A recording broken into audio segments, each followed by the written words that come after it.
Um, I think they do so many things for the teams and for the drivers, so we love to be here. It's exciting circuits. We travel to exciting places where it's fun to be for the team, and we really enjoyed it. I think what they've done is they've opened it up to try and keep it very club-like. Yes, we've got the pro teams down there, but they're still out on the same piece of tarmac that the AM teams are, the weekend drivers who are not pros. It opens it up to everybody, and in a 24-hour race, anybody's got a chance of finishing. There's always that hope there, and I think they've read they've read the room. They understand what the drivers are doing. They understand what the teams are doing and what they're looking to purchase. Then they mould and massage their regulations to try and keep the cost at a minimum. Balance of performance is a huge thing in motorsport. They do it with driver timings and fuel loadings rather than expensive modifications to your car to make it into a category.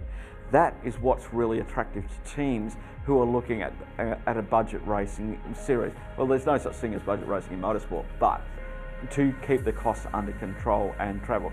Plus, they organise all your freight and everything else. All you got to do is turn up and drive. That is one of the important things about how and why Creventic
Good afternoon, everybody, and welcome along to Portimão and the Autodromo Internacional do Algarve, or the Portimão Motor Park, as well as it's called now, as I noticed when we pulled in yesterday here at the circuit. It's John Hindhaugh and Ben Constantiouris in the booth. Good afternoon, Ben. How are you? Hello. Yes, very well, thank you. What a pleasure to be here in Portugal at a mainstay of the 24H series over the last couple of years. A good 24-hour race at the height of summer in hot Portugal in the Algarve. There is nowhere better. Thankfully, there is a swimming pool in the paddock for cooling off. There's plenty of paddling pools as well that I see teams have decided to use.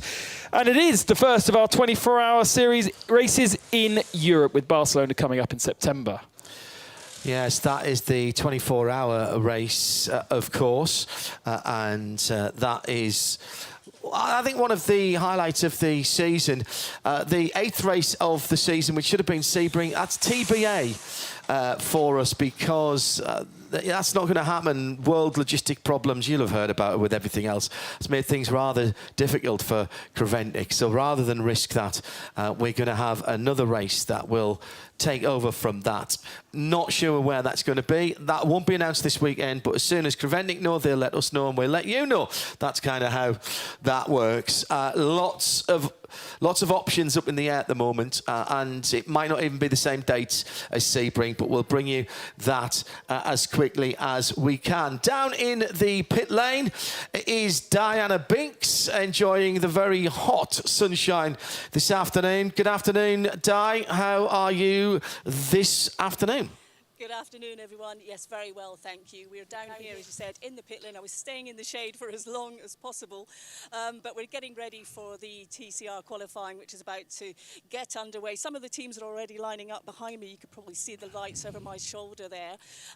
Qualifying formats are split. Obviously, we're going to have the TCR cars and then the GT cars after that. So what will happen is 3 drivers from each team will get in behind the wheel, and they'll take part in qualifying 1, 2 and 3. One driver has to take part in each session.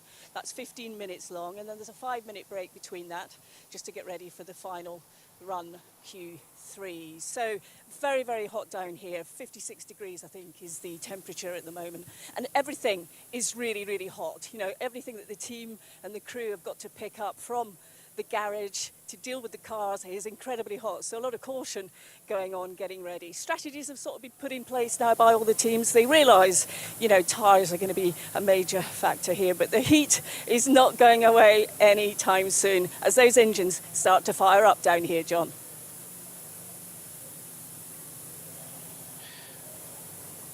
Thank you, Di. Down there in the pit lane, the weather is certainly going to be a talking point here this weekend. Spoken to a couple of the teams, and they're all saying that they're watching very carefully. It is quite a harsh circuit as far as the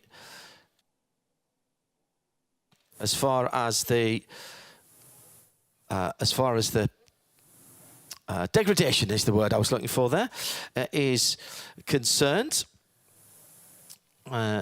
So that is, I doubt we'll see any double stinting of the Hankook tyres this weekend. This region has a yellow weather warning for this weekend, and that means it's going to be up in the middle to the high 30 Celsius. Just a little bit of track work going on, by the way, but we will get qualifying 1 underway. A little bit different from what we've seen in the past, Ben, in terms of qualifying, but 3 drivers from each car have to go out. What we're doing slightly differently from what we've seen in the past is we're splitting the GTs and the TCE categories.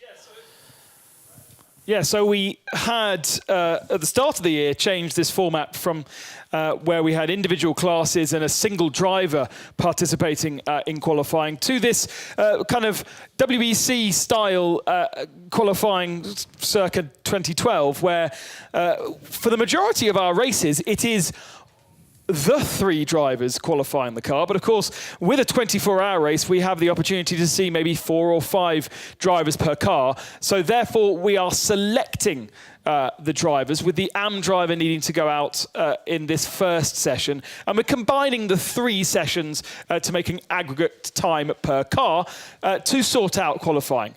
So we are in Hockenheim now, we saw both categories going at the same time, and there was a little bit of complaining about the traffic from the GT cars getting caught up in slower cars. So here we have split the TCE and the GT categories so that they get clear track. And especially around here where you've got so many rises and falls and so many blind crests, you don't really want to come across a slower car on your hot lap, and therefore that's a sensible decision from the organisers to give them some track time, especially when they've got a lot of track time to consider. We've only got 1 support race here, so there's plenty of track time to play with. So much so that they've actually been testing for the last 2 days and putting plenty of miles on their cars. So just waiting for this to complete. This is a circuit that should be well known to most of you, a track that has 15 corners. We're using the full circuit here, and it's the rise and fall here that is the interest, that provides the interest. Fantastic circuit for motorcycles and for cars.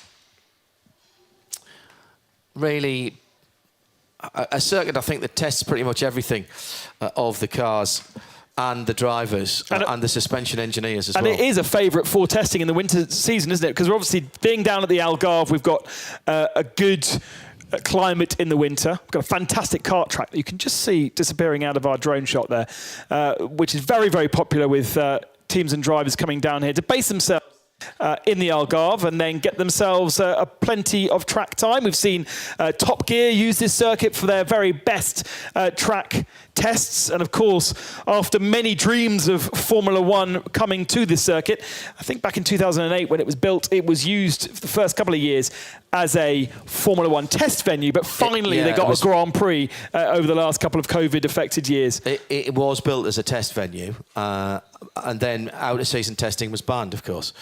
So there's a kart track. Let's head back down. Where? Just Ben? there. Working great for people on radio, that, Ben. Yeah, all right. Just behind the main grandstand on the hillside. Let's head back down to Diana, who's in the pit lane. I'm with the BBR team, the 159, one of the favourites in the TCR category. Very consistent drive by all of these guys throughout the season so far. You're just getting ready to head out to this qualifying session. What's your sort of plan and strategy? Because I could just see your driver getting in behind me here. We didn't plan that much, but because we... Are you sure? Yeah, we didn't fast test the car on the track, so but we're quite good on the average, so every driver, we are quite the same pace, so it should be for quali. Let's see. I never know. Yeah. You've had obviously time out here during the practice session. How have you found the circuit, and how have you adapted the characteristics of your car to suit what you need to do this weekend? Now we just adapt with the hot temperature. So the track is so hot today because the DSC cars, our cars have problem also. But let's see. We didn't try to push that much to rock the car. No. Just try to keep the car on track. And very important for everyone, yourself, the drivers, and of course, and your crew and team to keep hydrated in these really hot conditions. Yeah, super hot, the track's super hot, but we keep our work. Yeah, just keep working. How exciting is this event? I like the track. Every lap is always excited, so it should be fun for the race, yeah. In many ways, obviously, this is the qualifying session ahead of the 24-hour race. Do you sort of feel like, let's get qualifying out of the way, and then we just want to really focus on the challenges that the race will bring? Exactly. So we just, first we focus on the qualifying for the race. It was a different story, so let's see. Great. Thanks for chatting to us. I'll let you get on. I'm sure you've got some talking with your teammates to do ahead of this one. Thank you. Thank you. So we are just hearing from race control that we will be delayed by about 10 minutes. The pit lane opening Actually, no, yeah, pit lane opening in just on 5 minutes, so it will be delayed by 10 minutes. There's already an orderly queue, Ben, forming a pit out. Yeah, they've been there for quite a while, haven't they? I think they were hot, I tell you. They've been parked up before we delayed the session to fix the curbs. So unfortunately, they have been hopefully turned the car off and been sitting there for quite a while. Just the 4 machines that I can count sitting at pit lane out. And don't forget that we have BMW Works team, the BMW Junior team here this weekend to test their new M4 GT4 car. This is very exciting. It is very exciting indeed. This is the new iteration of the M4 GT4. It's building on the success of the previous car and improving on it. One of the things that I find fascinating is the replacement of carbon fibre with, I accept that carbon fibre is made from very old plant material because it's got carbon in it, but this is a younger plant material. It's made from a flax type material. I've seen it done before with single-seater bodywork. Not quite as much in terms of the structural as what we have here in the BMW M4. This is a car that will be homologated and given to customers for next season. And as BMW have done before with this series, Ben, I do remember the GT3 car being tried out at the Hankook 24 Hours of Dubai. So it is going to be effectively a live test for this car and for its driver squad. And because it's not a homologated GT4 car, and also because we don't have any TCX machines in our field this weekend, it will run in the GTX category. So a bit of a strange mix of cars there. You've got the BMW M4 GT4 concept. You've got the Vortex, the beloved Vortex, just the one car, I believe, on the entry list from Vortex. And then we've got the 2 Lamborghini Huracan Super Trofeos. Now, they are kind of GT3 plus cars because they are the one-make Super Trofeo car, which actually is a bit faster than the GT3 version that we see fully homologated. So in terms of a competition there, that's really tortoise and hare type stuff. And the BMW will be piloted by the 3 junior drivers, Dan Harper, Max Heiss and Neil Verhagen. And Dirk Adolf joins them in that car as the 4th driver.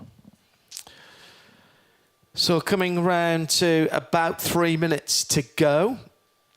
Let's head back down to Diana in the pit lane. I'm with Phil Keane and Ram Racing, the GT4 class. They're just getting ready for qualifying. Obviously, we know there's been a slight delay, Phil, but you're all looking quite relaxed in the back of your garage. Yeah, no, I think, you know, guys done a good job with the car and everyone's driving well, so we're just, qualifying's not that important for 24-hour race, but obviously everyone wants to do well, so we'll see how we get on.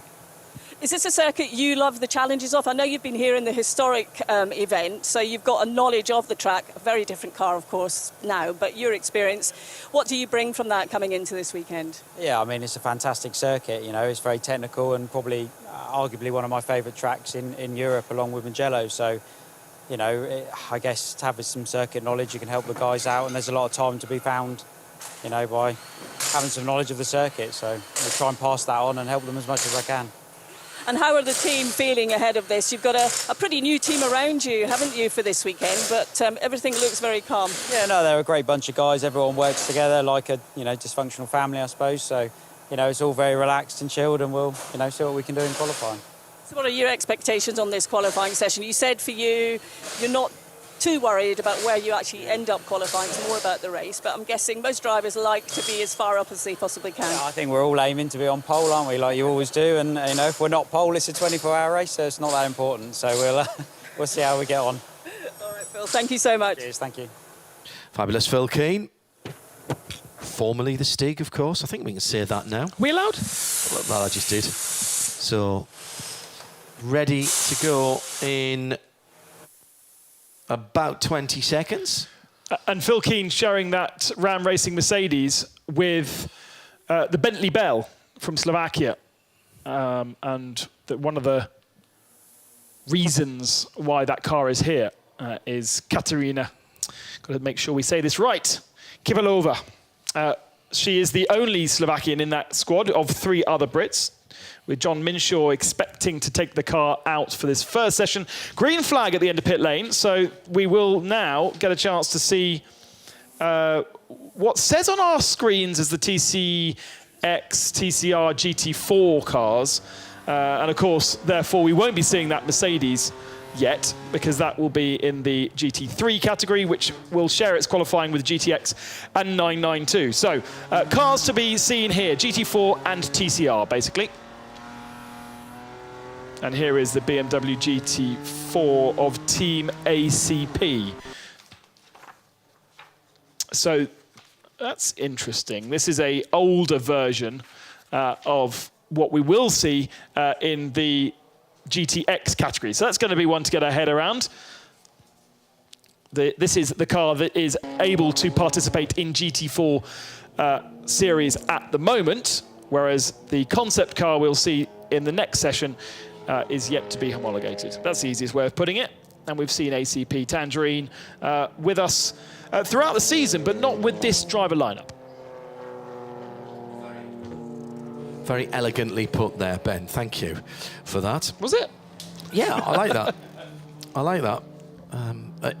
Well, I understood it, so frankly, that's your job done. 15 minutes on each of these sessions, and that will give us the... And of course, first, I was wrong straight away within my first factoid, because Excellent. the Mercedes is a GT4 car, not a GT3 car, so that we will be seeing that in this session. Okay. Will we? Yes, TCR and GT4. Yeah. TC, TCX, TCR and GT4. We only have TCR and GT4 Yeah, here. exactly, yeah. Correct. So 3 cars in GT4, the Ram Racing Mercedes, which is a Mercedes, the BMW Team ACP Tangerine, which we've seen, the BMW, and then the Lion Speed Car Collection Audi R8 GT4. And I think on the timing screens, we are expecting to see Andreas Baccarid taking that car out first.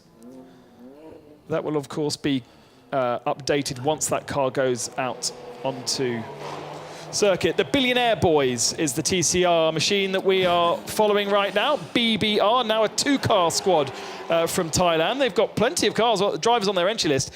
10 Thai drivers for us to interview across our 24-hour period. Good luck, Di. Good luck, Joe.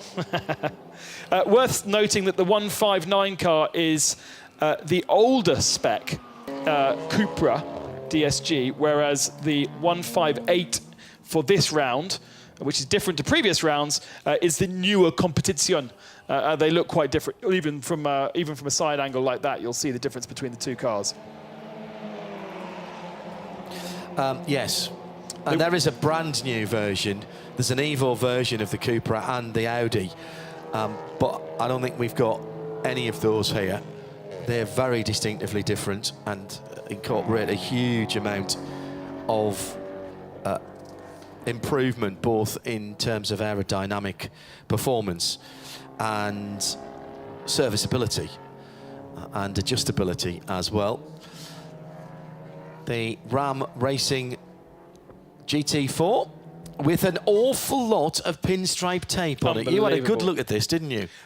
That is not a wrap around the whole car. Somebody has individually laid those little pinstripes on the livery. I'm sure that has taken a lot of time to get right. So stay tuned for interviews with that team to find out who exactly had the unenviable task of laying all that, and also how they got the tape to curve so beautifully. That's very clever. Yeah. That's the bit to me that I think is the very clever bit. Because if you've ever tried to put pinstripe or any kind of decal on a car, getting those curves and running across curved surfaces, even with a straight piece of tape, frankly, is quite difficult without getting those really annoying little creases in it. Then you've got to get something flat out and push it along, and then a bit of cloth and rub it down, or sometimes you've got to make a little snip in it and lay it over the top. No sign of that at all on that. It's really clever. No, they've done a really, really good job. We'll get a camera nice and close up to it at some point to give you a really good feel. It'll be Joe and Di doing a show and tell. I want them to actually. I want them to actually show us how they did it. The question mark still remains as to whether it will glow in the dark. That would be very, very cool when photos are taken. I imagine that that hasn't been lost, but it seems as though it perhaps won't glow in the dark. So it will still show up in photos, but won't have quite that same sharp effect. The Ram Racing Mercedes is the fastest car out on circuit at the moment with a 1:54.007, but that is basically the first lap out the pits, and these Hankooks do take a couple of laps, even in these kind of conditions, to get to their best. 10 cars on circuit. Yeah, and it's John Minshaw in that car. He'll have been told by his race engineer to take it easy for the first couple of laps. All racing tyres nowadays are so good, and Hankook in particular are known for this, that they are so good even before they get up to temperature and pressure. It's easy to get lulled into a false sense of security.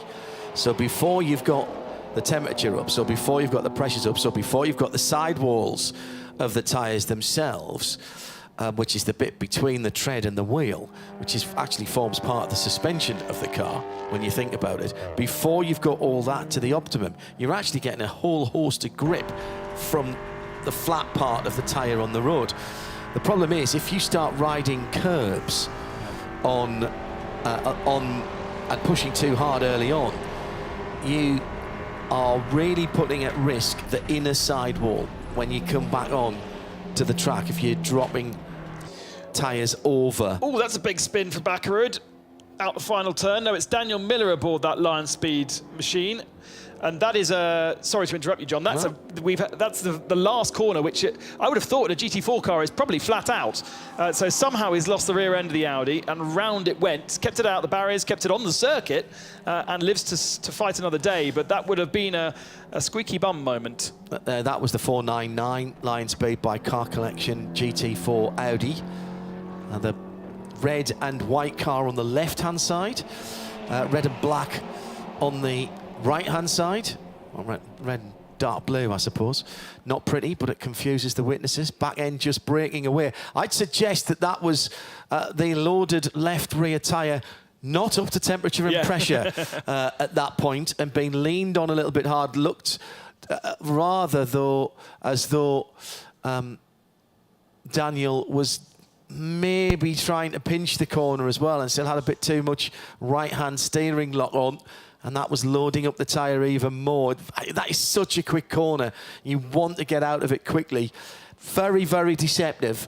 That final corner of the lap is turn 15 Galp is very important, because you go down the long straight down to the first corner, but also it changes 2 or 3 times in terms of where the road is for you, how it falls away, how it helps you, how it doesn't help you. And that last part of the corner is just starting to fall away. And the problem with the way that he's spun that is he's held on the brake.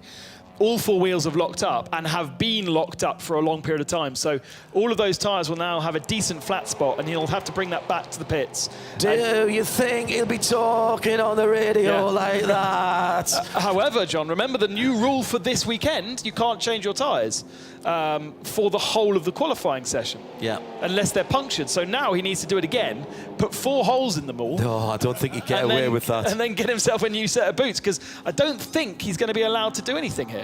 Well, he's coming round to the scene of the crime last time around. Starts to climb up to what I call the tabletop on the front part of the straight here. Car's tracking straight, heading down over the top of the rise, and that's a downhill, a braking area into turn 1, which is called Primera, first corner.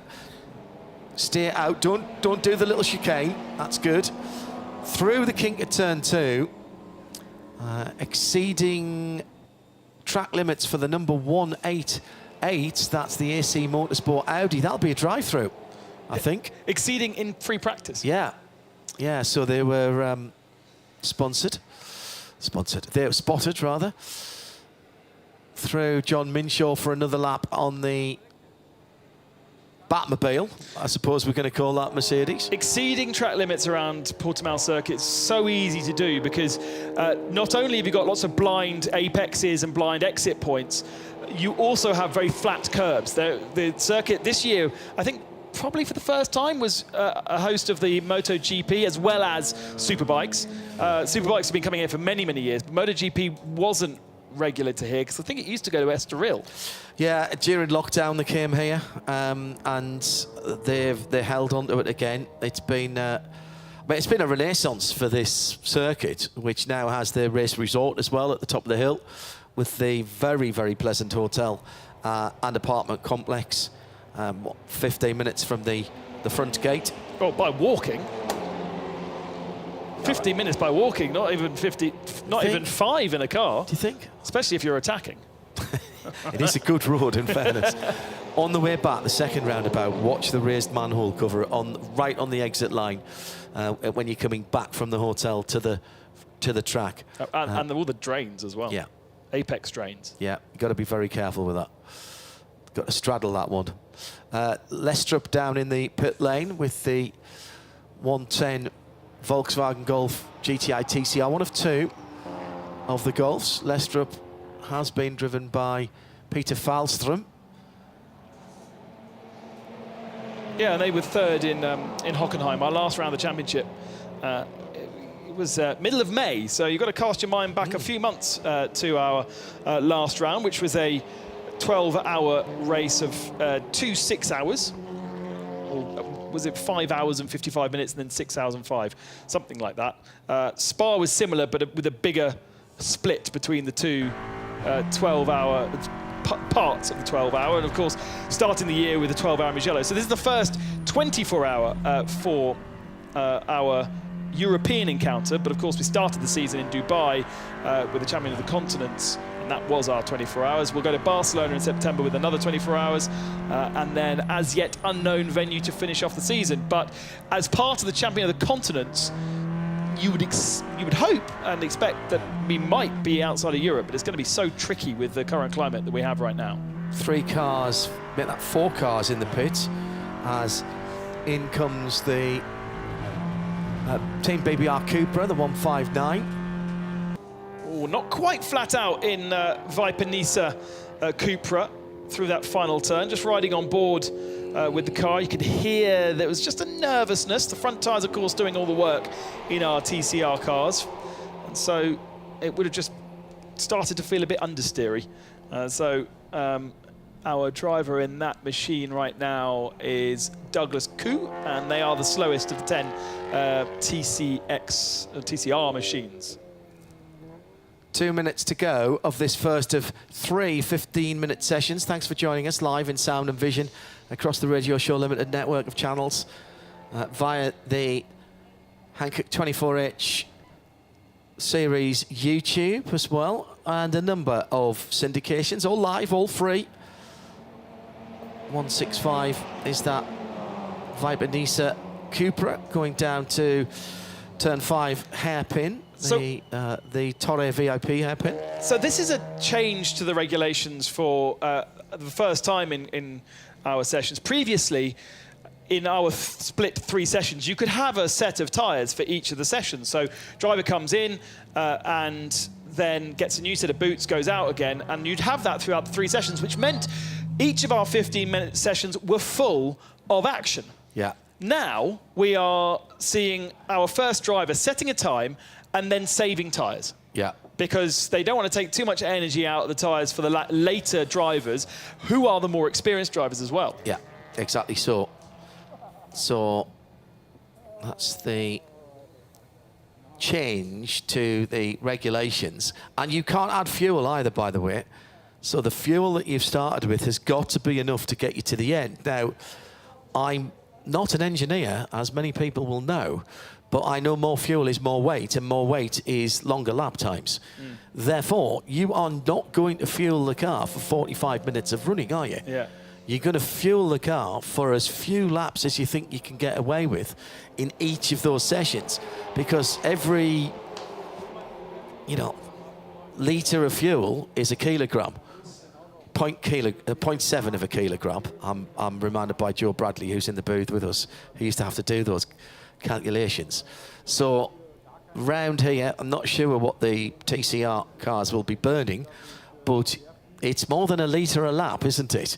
So you're talking about the better part of 1 kilogram per lap coming out of the tank, and more. So interesting, the strategy that is being played out, Ben, even at this stage of the weekend. Most drivers, most teams have selected to do 6 laps. We have seen just 4 from Team ACP Tangerine Associates and just 4 from our Volkswagen from Lestrip Racing. So that's interesting. 1 TCR car and 1 GT4 car opting for just 4 laps and thinking they're getting the best performance out of those 4 laps. Everyone else going to 6 or more. And that will be them trying to get the tyres to the best place. So burning a little bit of fuel, trying to get the tyres to the best spot for them. But then, of course, there's not the action that we've seen in previous rounds, frantically getting the cars prepped for the next qualifying session. This one is finished. We'll now have a little gap, and then we'll go through into Q2. 188, by the way, had 2 laps disallowed there. That's the AC Motorsport car. That was exceeding track limits and improving. Consecutive laps, I would say, there at turn 1. Another car that suffered from that was the Viper Nisa Racing Cupra. Also the 499, which we've talked about, the car collection on that. And we've also going to have another car in the next session, in the GT session. 9th offence for exceeding track limits for the number 91 GT3 of Herbeth. So they're going to have a drive through during their qualifying as well. Back to the pit lane, Di.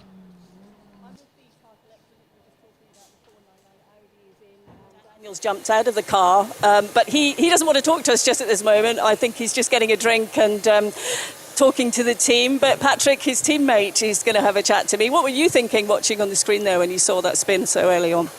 Yeah, well, the qualifying session started off pretty well. The sector times look good. Last sector, we've been struggling with this car all weekend already, or not all weekend, but during the test day yesterday.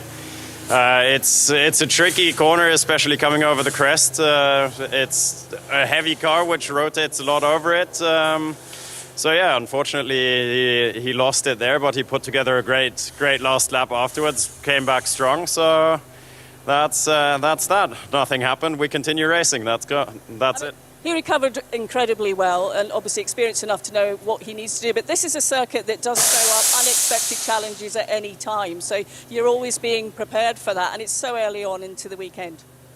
Yeah, exactly. It's a very tough circuit. It's fun. It's twisty. It's bendy.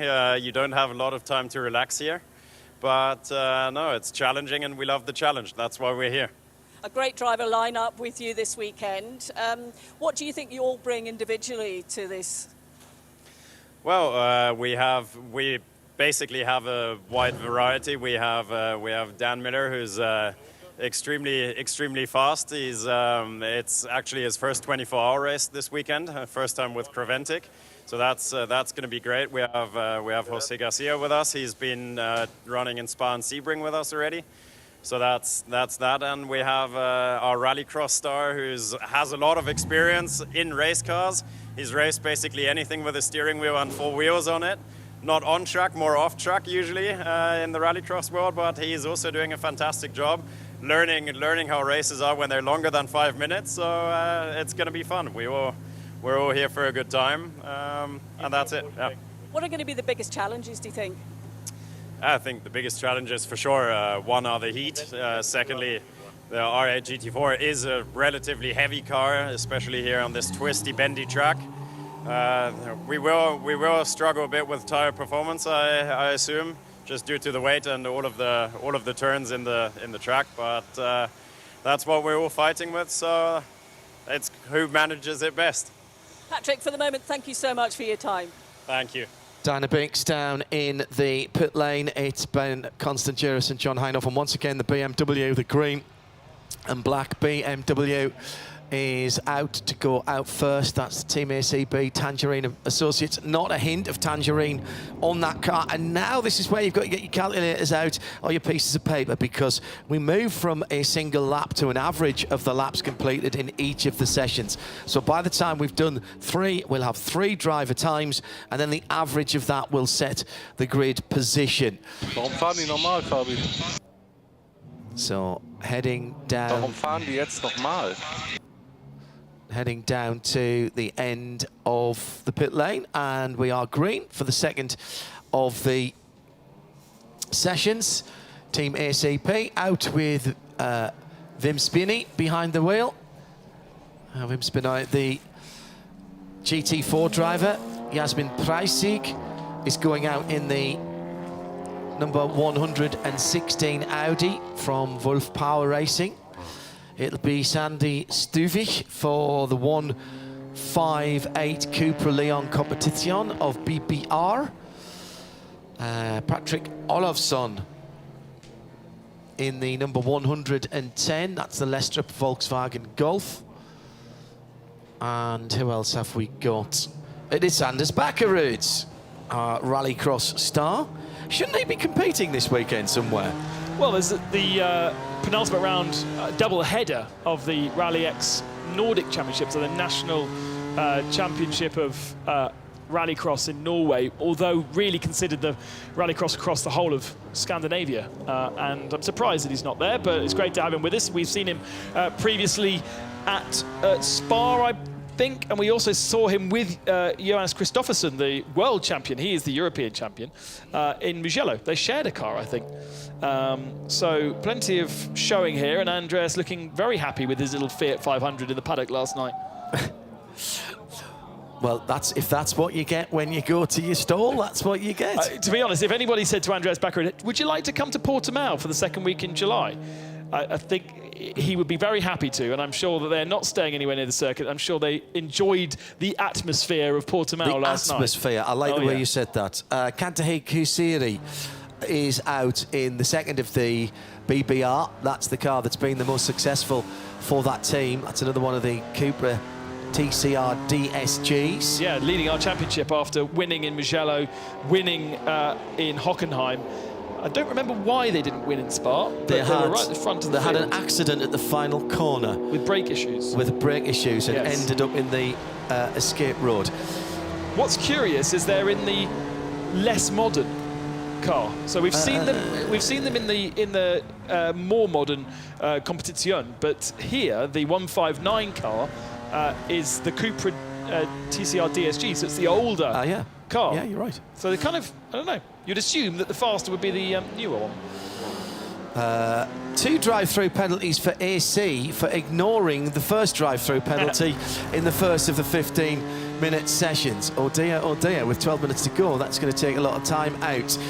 Number 421, Wim Spinney in the ACP Tangerine Associates BMW, down at the hairpin, round the Pineapple, which is the VIP suites area. Pineapple, of course, being the sign of welcome to visitors. Climbs the hill. Great part of the circuit as he goes through turn 7. Turn 8 is a plus 90 over the top of the brow, and dives down the hill to the Craig Jones corner at turn 9. Craig, motorcycle legend, taken from us far too soon. Now he's at turns 10 and 11, Portimao corners. Craig with a statue here actually at AIA. Played a big part in the early days here, and lovely to see him remembered. Turn 13, big change right in the middle of that corner. Heading up the hill now to a double apex. Turn 14, Sagres, local beer brand. And looks like Wim's just easing back in Team ACP's BMW to get some separation from the car in front. The car in front being the number 110. Down through the final corner at Galt then, onto the start-finish line. This is his fast lap now. Being guided by Yoda on the dash. Fast time there is. Find it you will. down into turn 1. Just runs out right onto the red and white curb, cuts it back for turn 2. Then you're braking and turning into turn 3. Hard on a bike, not that easy in a motor car either. Start the climb now. Out of Lagos, up into turn 4, over the top of the brow, and now running down the hill. Another brow coming to the right-hand side of that VIP building. And it's quite bumpy in the braking area. Some series go further on to the slightly tighter part of the Torre VIP turn 5, but we're in the more sweeping area this weekend. And now heading through the kink at 6 to the right-hander at 7. Flattens out here. Just as you start to brake, it flattens out, and that's going to unsettle the car. Now climbing again at Samsung. Turn 8, brake really late there. Sausage curb on the inside, which you don't want to be hitting. Over the top of the brow, you can't see anything, and now set yourself up on the right-hand side of the road to turn in for Craig Jones. Then climbing back up the hill to Portimao, turns 10 and 11. Breathe the car in the middle, drag it back to the second apex or an approximation of it. Then down through the sweeper at 12, where again you start to... The car is never seems to be settled for very long, Ben, other than on the start-finish straight. You're either changing direction, you're braking or accelerating, or you're going up or downhill. And that's what makes this circuit so spectacular, isn't it? And I noticed we've got a couple of cones out there as well. We'll be using those in the dark later on to help spot apexes, especially through the penultimate turn where you're going uphill and then downhill.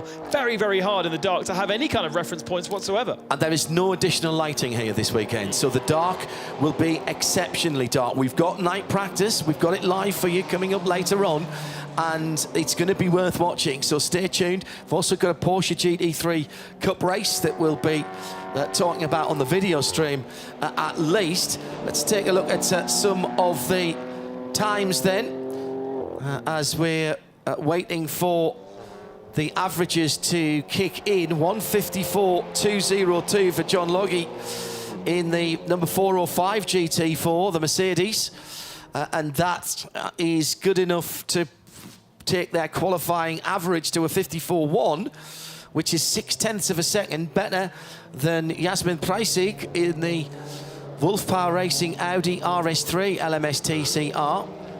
Her best time in this session of 54.2 and a 55.9 from the first session gives them a 54.6. But it's going to start getting very close together as we get these averages beginning to play out. We're expecting this session to be faster than Q1 because Q1 generally is our less experienced drivers, and I've noticed that kind of our semi-professional drivers are now part of this. So John Logie actually slightly slower than Min Shaw that we saw in the first part of qualifying in the Ram Racing, but being as consistent as they are, now Logie goes a bit faster, they have a decent advantage over the TCR car. Stanley Stuvik still improving on his time, but is only third fastest in this session, and but leading the TCR category. AC Motorsport now doing their drive-through penalties. So the 188 machine is going through pit lane right now and back out on the circuit. It's a team that we would usually expect to see Stefan Perrin and Mathieu Detroit aboard. We saw that car heavily damaged in an accident in Spa. We didn't see either of them in Hockenheim, and we are expecting to see the normal service resumed in Barcelona for the 24 hours. But for the moment, Perrin getting himself back up to speed, and that's why we've got an all Hong Kong lineup in the AC Motorsport Audi this weekend. I think he's in the Fun Cup 25 hours, isn't he, at Spa? All those cars built by Vincent Voss's WRT organisation down at Mons in Belgium. Very sensibly, I think, the 188 doing a couple of quick laps and then coming through the pit lane. So get the best of the tyres. Yeah. Do a couple of slow down laps. Get through the pits. Doesn't matter after that. 6 minutes. He's done his 2 laps, 2 drive-throughs. So we'll wait to see that clear from the screen. Looks like John Logie is giving himself a bit of space ahead of him than 159, which is the Cantade Kassiri driven BBR. So that is the next car in line for John as he heads across the line now to start another lap. Meanwhile, further back down the lap, the 4:21 that we were talking to you about earlier on. It's the Wim Spinoy Tangerine Associates BMW. He's got clear track ahead of him coming to the end of his laps. He heads up to the Sagres corners at turn 14. Now down the hill towards Galp. It's an all-arm entry, that machine, so we don't necessarily expect to see Wim faster than Q1 because we had the AM in Q1 and the semi-pro in Q2. We don't have any semi-pros aboard that car. So Catesby Jones was in the first session, Wim Spinoy, the Belgian, in this session. That leaves Ken Goldberg and Jim Norman, the two Americans, to fight it out for who will be in the seat for Q3. Yeah, it was a cool dial lap by John Logie the last time around, so he's on one at the moment in the 4:05, and he's going through turn 6 now and up the hill towards turn 7, or about to climb up the hill at turn 7. And he's got a goodly gap between himself and Thierry Chocondali in the TCR. And let's not forget that they've still got their ace up their sleeve with Phil Keane. Yes. So 2 good qualifying laps, still haven't used their best driver, and they have a 7/10 of a second average advantage over the rest of the field. Actually, that's over the best TCR car. So we've got a right mix of GT4 and TCR pace. But I would expect the Ram racing machine to go even stronger once, presumably, Phil Keane goes in to qualify the car. He did have his overalls on earlier, didn't he, when we spoke to him? It would appear that Andy Jan for the 188 AC actually didn't do a couple of quick laps. He hasn't actually done a timed lap yet. So he's done his 2 drive-throughs right at the beginning and now gets to go out on it. The 700 miles Volkswagen, entered Volkswagen. Or 700 miles, because they're French. 700 mille. 700 mille. No, 700. 700. Yes, but miles? Mille? No, they say miles. Really? Yeah. Why don't they just say 700 as well? Well, because actually miles isn't even a thing, because it should be kilometres. Well. In France. Let's head down to Di. Where are you? I'm at Left Drop Racing, the 110 car. Said to Patrick, you don't even look like you've got a sweat on. I've got more sweat just being in the pit lane, but he assures me he has. Patrick, how were conditions out there during that session? Because you came in before the end, so you felt that you got the most you could?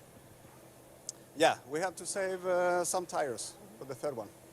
So it was the maximum, but if I put it together, it should be better. So, but it's okay, they called me in. Was that the sort of strategy plan going into the session? I mean, there's a long way to go. You've got to know, as you said, it's all about the tyres, so you did what you needed to do. Yep. What did you learn? You need to find the window, and then and the temperature in the car should be the right one, and then push one. And how about the balance of the car? Were you happy with what you've found so far? Yeah, the engineers are pretty good. Thank you, Patrick. I will be talking to you throughout the weekend, Patrick. Yeah, you're welcome. Okay, thank you very much.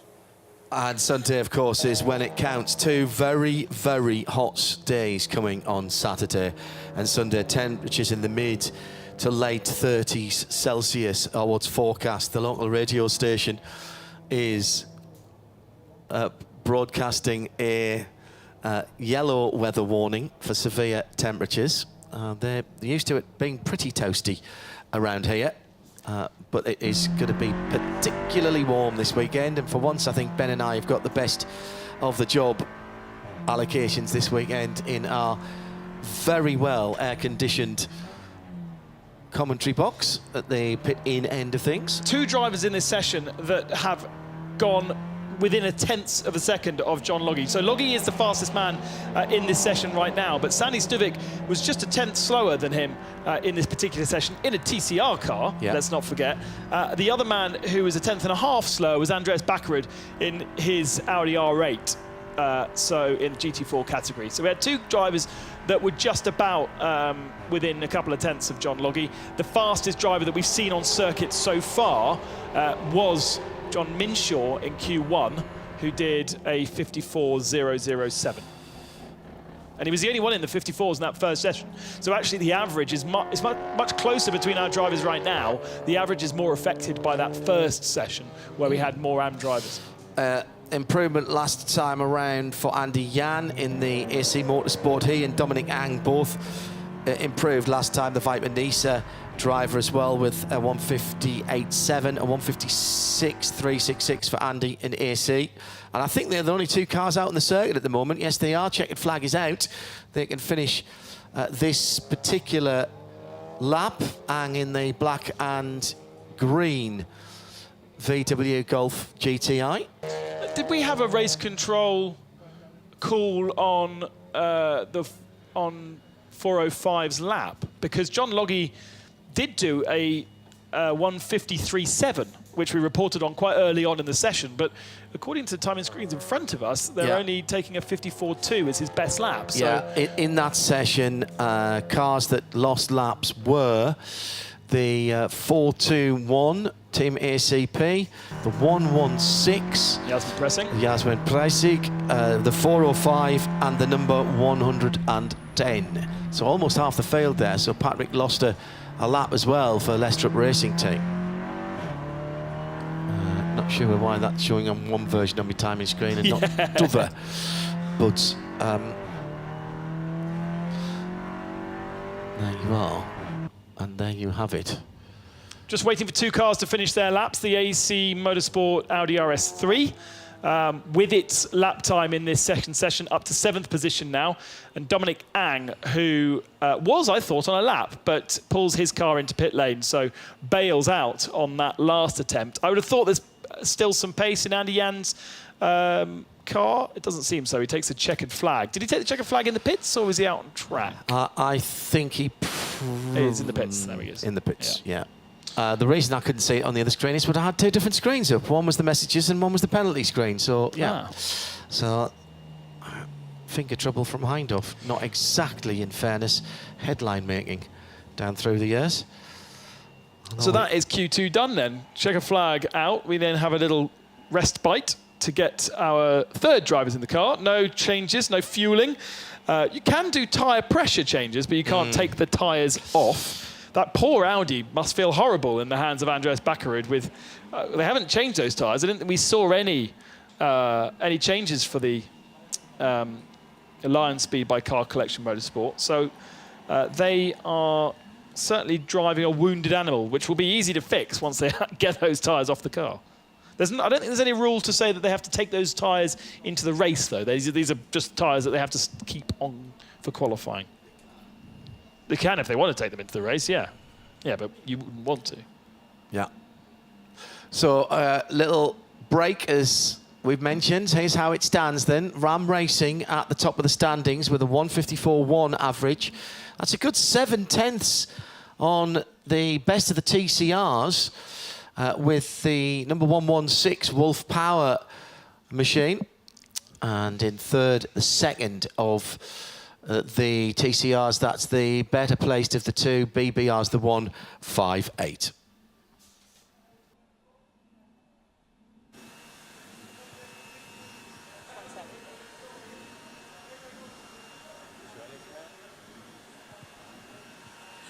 I'm at the number 116 with Jasmin Preissig, who's just jumped out of the car. I have to say, how tough was that session? Yeah, it was very tough because it's so hot outside and inside the car, and I think it's for both, for the car and for the drivers, very hot. But I think I did a good qualifying, and so let's see what my teammate's gonna do now. Do you like this format of the 3 qualifying sessions with a bit of a break, different drivers getting in? Yeah, I like it. I think that's a good thing to mix up the whole group, the whole series. Sometimes some drivers are very strong, other ones not, and so you can mix it. So for me, it's perfect. We know the heat is very high here, but what are the conditions like inside that car? So what? The heat, it's very hot, but what's the conditions like inside the car? Oh, I don't know how many conditions it's inside the car, I don't know. But I think about 70 degrees maybe, and with all this these things. It's very hot, but yeah, it's racing. What do you think of this circuit from a challenging perspective? It's got so many different factors and many different areas that it can catch you out. I think the biggest factor is maybe the heat, the mental thing of every driver, also the cars, that they're not overheated, and I think the tire matching or tire managing is also a great point. But I only want to see tomorrow Sunday the start and finish line, and then I'm happy. So you've had a chance, just a very quick chance, to chat to the team before you came to talk to us. What was your sort of feedback to them? My feedback to them, they did an amazing job. The car is running very well. The setup is perfect, and I have nothing bad to say to them. Only just go again and stay like that. Great stuff. Thank you so much. Thank you. Jasmin Preissig down in the pit lane, cars out on circuit. Let me give you some of the drivers in the 158. That is the BBR Cupra. That is Jiraiya Nura. Charles Dawson in the 116 Wolf Power Racing Golf. It is Jim Norman in the number 421 BMW from Team ACP Tangerine Associates. Patrick Kolb in the 499. That is the red and various colours on either side, depending on which way you look at it. That's the Lion Speed by Car Collection. Sean Thong is in the 188 AC car, now having done its drive-through, so he'll get the full 15 if he needs it. Viper Nisa Cupra is Melvin Moore. Stefan Nilsson for the number 110, being the Leicester Racing Golf, and the, are we going to call it Setsang then? The Setsang Volkswagen? Yeah, why not? All right, Setsang Volkswagen, the number 106. And the reason why it's not mille is because that means 1,000. Yes, exactly. Yeah. So it has to be miles. Otherwise, we've got a 700,000. Right. Confusing for an all-French team. Bruno De Rossi out in the Set Sant Miles Volkswagen. Very good. Yeah. Well done. We're going to have to call it Santé-6 as well. Or would you say 106? That would be one. Yeah, that would be 106. Yeah. Santé-6. Yeah. Santé-6. When I had a Peugeot at Le Mans and I needed some bits for it from the local dealership because my radio aerial got broken on the way down, I was saying 405, and 405, and they wanted me to say 405. Oh, really? So, Cat zero sank. Yeah, Cat zero sank. Yeah, okay. Rather than Cats on sank. And that was very, because I was expecting them to be more literal than that.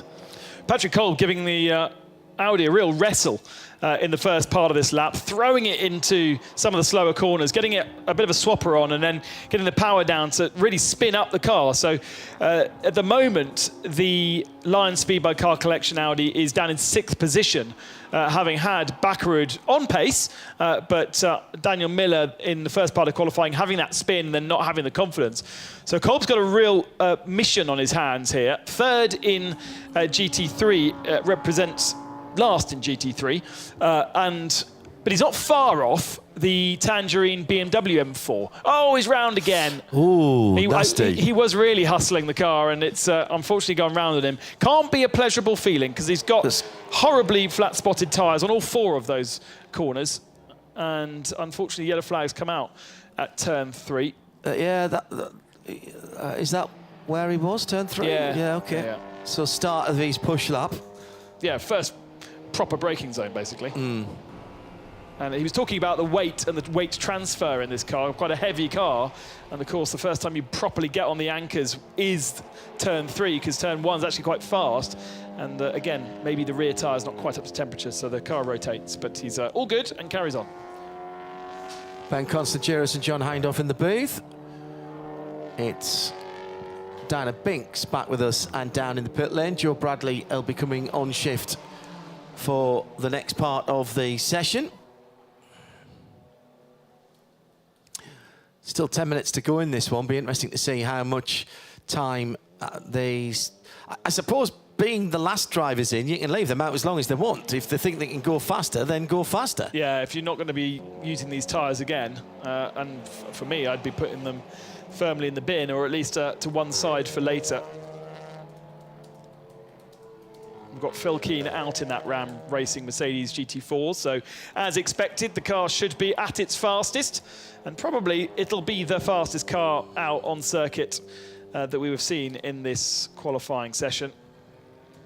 I'd expect that to head the GT4 field with just Team ACP, all AM lineup, and then the car that we've just seen rotate, the Audi R8 GT4. They are all AM as well. Patrick Kolb is the AM Plus in that car. Interestingly, Andreas Backerud classed as an AM driver, in a difference to Sebastian Ogier, who was classed as a platinum driver at Le Mans, which I thought was highly unfair on him, considering his lack of circuit experience. And he bailed. Phil Keane pops to the top of the timing screens with a 53.7, so the fastest time that we have seen on circuit today. So far, until it gets taken away from him. And that has also improved the average of that car down to a 53.9. So that's given them pretty much a full second of an advantage. The 106 has already had a lap lost. That's Bruno De Rossi for the 700 miles Volkswagen. And just seeing... Yeah, that's the first in this session, in this part of this qualifying. We're only 2 minutes in, aren't we? So, or was it? No, it's a 15-minute session. We're halfway through the session. We haven't really had too many laps. We're on, for most people, they're into their second or third lap now. So plenty of opportunity to run across track limits later on in the session. I wonder whether they've got an automatic system here in Portimão, because there seems to be a lot of detection.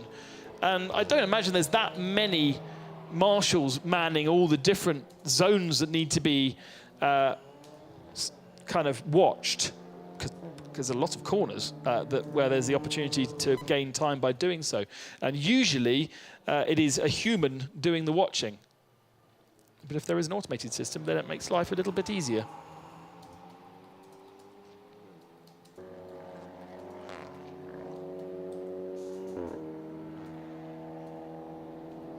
BBR coming to the line with the 159 machine. Kasuri ups into second position and just around a 10th.5 shy of the 158 machines. Let's not forget the points are for the 159 car. So when it comes to the championship, the team should be looking at favouring the 159 over the 158, if there's any possibility of doing so. You really want the 158 to take any points away from the 159, considering the championship position that they're in. They are 6 points ahead of Holmgaard Motorsport, but Holmgaard not here this weekend. Third in the championship is GSR. They're not here either. So I suppose they have a decent advantage over Wolf Power Racing.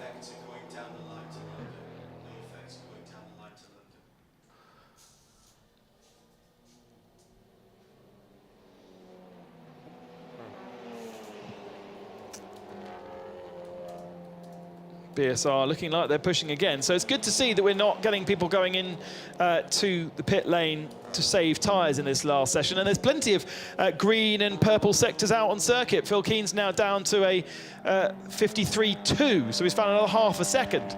And it continues to improve on that time. So we are going to see that Ram Racing Mercedes comfortably ahead of the rest of the field, as we now monitor the 188 AC Motorsport Audi. Sean Tong aboard that car now. And they are 7th overall, which equates to 4th in class. Another big lock-up, weirdly, on the right front there going into the chicane, the hairpin. The slowest part of the circuit, hairpin, is a left-hand turn, but he had the right-hand front wheel locked up, so hadn't quite got the turning and the weight transfer correct there. Of course, with the outside wheel locked up, you're certainly not going to get the car turned in when you need it. But the tyres that have done the full half an hour's worth of qualifying so far, whether it be parked up in the pits or not, they are, oh dear, he's really, really struggling with that car, Sean Tong. Right front again locks up at the next turn, and these TCR cars don't have ABS. GT4 has ABS. And Sean was able to monitor it a little bit, but that's 2 lockups already we've seen from that car on this particular lap, and therefore it isn't, well, the middle sector's a better lap, but the first sector was not faster than he's been before. He's now in the final sector, around the final turn. The car bouncing over the highest point of that last corner. And is it an improvement from AC Motorsport? It is not. Although there is an improvement from Wolf Power Racing, who has split the 2 BBRs. Charles Dawson aboard the 116, and he's up to 3rd overall, 2nd in class. So we're going to have a bit of a fight on our hands, I think, as we go through our 24-hour race. 7 TCR machines, 3 GT4 cars, plus, of course, the GT3 and 992 category to come as well. It's the sharper hairpin that we are using this weekend. You go a bit further. Yes, it is. Yeah, sorry, I thought it was the short one. No, we use the short one, I think, is only really a bike thing. I thought I'd seen touring cars using that as well, to be honest. Yeah, okay. Oh, hey, I might be wrong. Oh, yeah, so we are using the longer version of the track. I think when World Touring Cars came here a few years ago, we used that horrible chicane at between turns 1 and 2. Yeah, I don't really know what that is for. Making turn 1 a slower corner and therefore potentially opening up an overtaking opportunity. But right, okay. I think that's the philosophy behind it. But actually, the turn 1's quite on edge. And by making it a bigger braking zone, you're also forcing the braking zone to be longer and therefore more downhill. It does actually make it a difficult braking zone. At the moment, there's a braking zone, but it's quite short because the first turn's quite fast. And it definitely isn't really an overtaking spot in a sprint race environment. Phil Keen's brought his Ram racing machine into the pits. So feeling comfortable enough with a pole position with an average that is over a second faster than the rest of the field. Lestrip Racing, Volkswagen, also in the pits. They're running the 110 machine. They have run in the previous round a 120. Yes. And why they didn't register it as 120, I'm not sure. There'll be a rule behind the reason why. Because the 120 was 3rd in Hockenheim. The 110 was 5th. Or maybe 4th. So I would be running the one that's got more points. But there maybe is a reason behind the driver lineups and stuff like that. Yep. We'll find out. Yellow flag over at turn number 8. So that will be number 165, I think, which is Melvin Moe in the Viper Nisa Racing. Which is stationary. We haven't had a chance to see it yet, but there are still yellow flags flying down at turn 8. And now we go red flag. So the red flag will bring the session to an end. We were potentially seeing an improvement from this BMW, the ACP Tangerine Associates M4. It did look as though Jim Norman was on a better lap, but unfortunately red flags mean we will finish the session and we will therefore keep that order. The drone searching for... Well, the clock... OK, now we're seeing it's not been resumed. The clock has stopped at 1 minute and 20. So our drone camera desperately trying to search for turn 10. There it is. And there is a car in the gravel trap. On the second part of which is, yeah, basically turn 8, because the first part is turn 7. Okay. The first part, I mean, you don't really brake into the first part. You brake through turn 7 into turn 8. But unfortunately, it does look as though the That's 165... Samsung, isn't it? 158, it's gone quite far into the gravel, actually. I wonder if there's somebody else involved there that pushed them wide, or they've just spun out backwards. The next telltale sign is the witness marks in the gravel. Yeah, the witness marks in the gravel. Although, as per usual, I can't see any.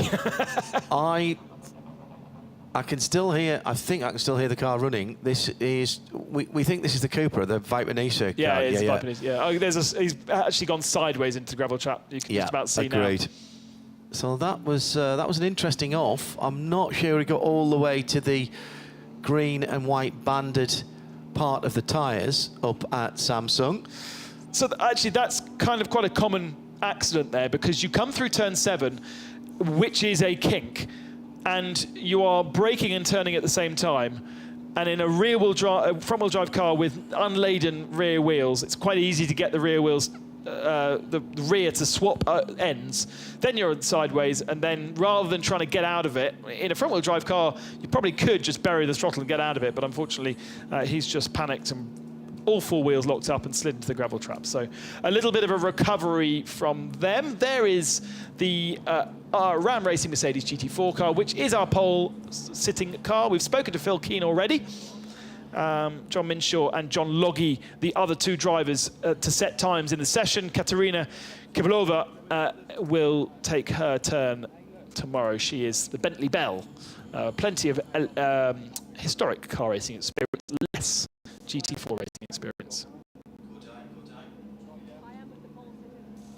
Class, Ian, Phil and John.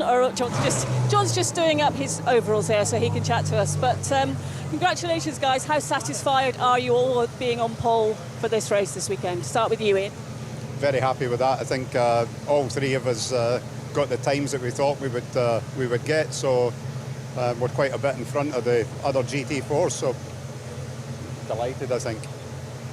John, you satisfied you've got the car to do the job here? It looks like you've got a great driver pairing between all of you. No, it's very much so. I mean, it's probably about 2.5 years since I've been in a GT car now.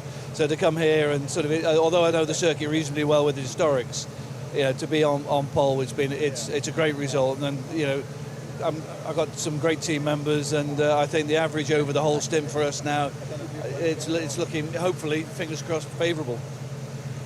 Phil, are you looking forward to the race? Yeah, very much so. I mean, the guys have done a great job. They've, you know, progressed over the weekend, and they're all driving really well. So I'm really looking forward to getting out there and hopefully have the same result Sunday afternoon. You did all make it look quite easy, but I'm sure it's not as easy as that. I know planning and strategy goes into place. Yeah, no, I mean, we've got to stay out of trouble, stay out of the pits. Got a good team here, and just see what we can do tomorrow. Okay. Good luck for the race. Thanks, guys. So just waiting for the recovery to get to the stricken Viper Nisa Racing. Oh, good old Toyota Hilux, not scared of the gravel at all. Gravel. Oh, it's good to see marshals. I was just thinking, this circuit always feels so large that you never see a human marshal standing around, but actually there are marshals out on those posts, of course there are. And now they have been released to go and help bring that car out of the gravel trap, and great pace from our Portuguese marshals. Quickly hooked on. Now they've got the challenge of driving the Toyota Hilux out of the gravel whilst towing a TCR car.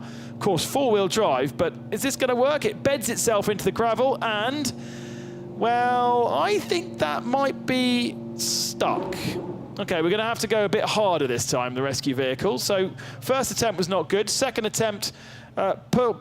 Oh, good work. Fantastic stuff from the driver there. The second recovery truck was ready to recover the first recovery truck, but it was not needed. 2 attempts. Still lot of that, by the way, across the 24 hours. Of course, if you do get stuck in the gravel trap, you are able to be recovered and get back to the pits and continue racing. It's not like other series, whereas once you're off, you're off. We do help out our field. And as Joe Bradley has pointed out already, you might as well keep going because there's so many opportunities for points with a relatively small field here. It's, you know, GT4, sorry, we've got 3 cars. So you will score points regardless of whether you're only done half the race. So any kind of accident, it's worth fixing. And of course, also a lot of these teams are made up of different drivers who have paid to have their seats. And so you've got to look after those drivers as good as possible. A little bit of smoke coming off the rear right tyre of the Viper Nisa car as it heads back out, heads back round to pit lane.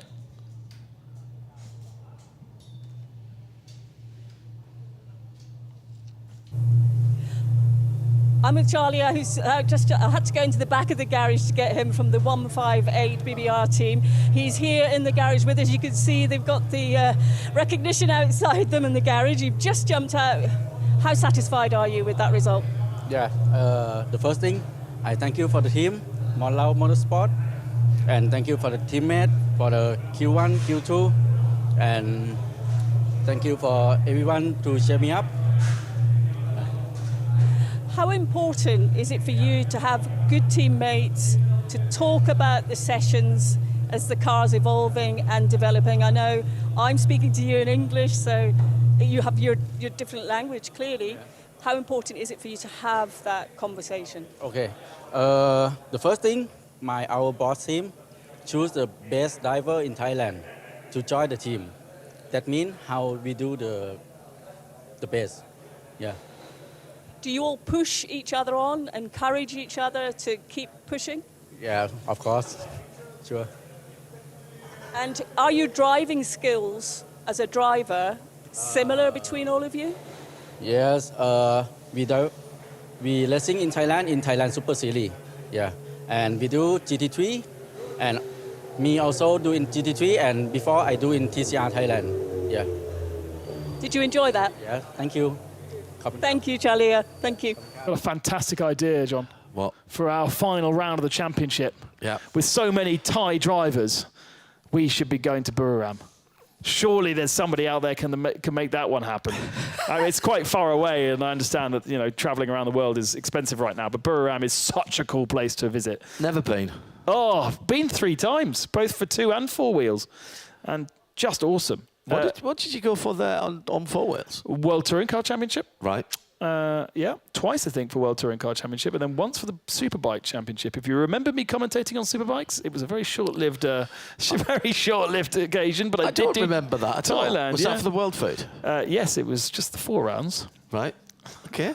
When was that? Damon can fill in the end of the sentence. Right. I can't remember. 2016, something like that. All right. Yeah. Very long time ago. Yeah.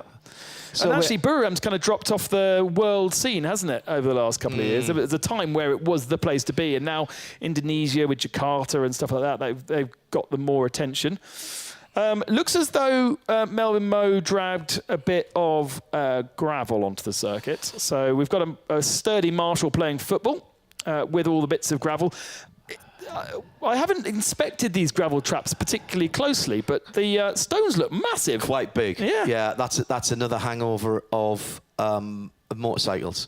They need bigger stones, do they? Apparently. Certainly the riders do.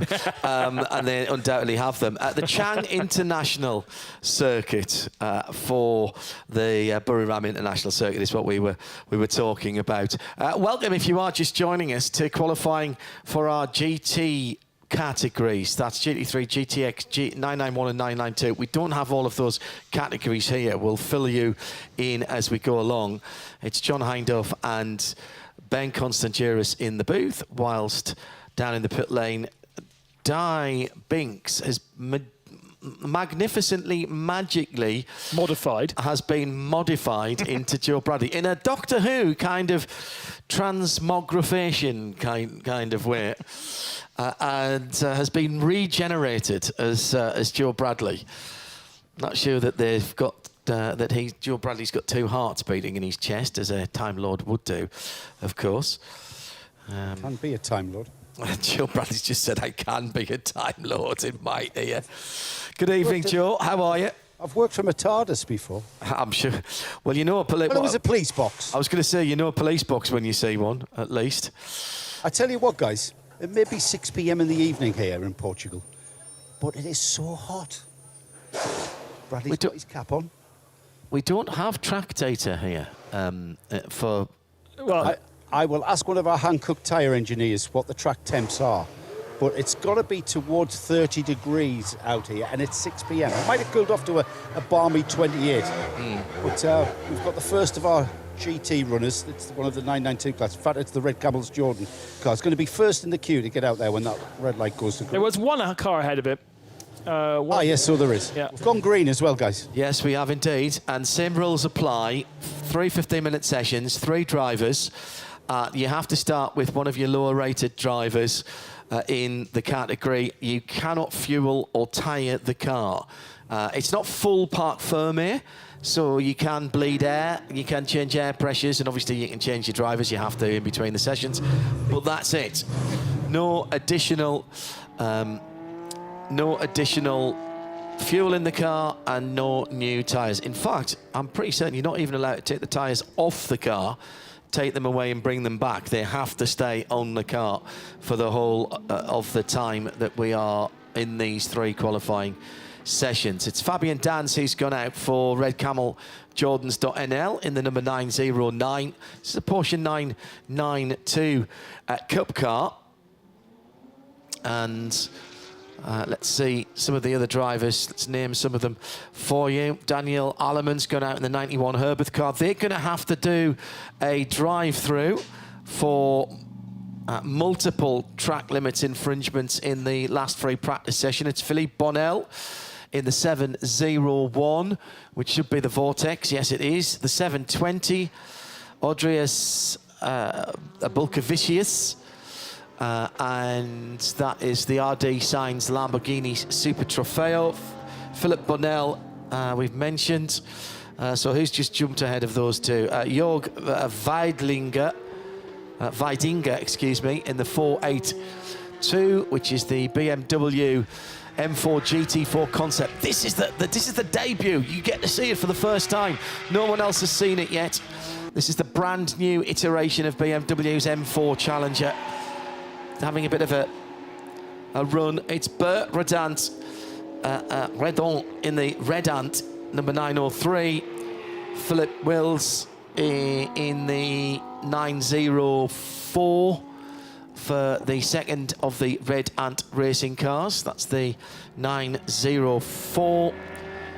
Fabian Danz we've mentioned, so who have we not mentioned? We haven't mentioned the 977 ID Racing Porsche, the other one of the Porsche Cup cars, and not seen yet the 11, the 22. Oh, and there goes Jochen Krumbach in the car collection number 22.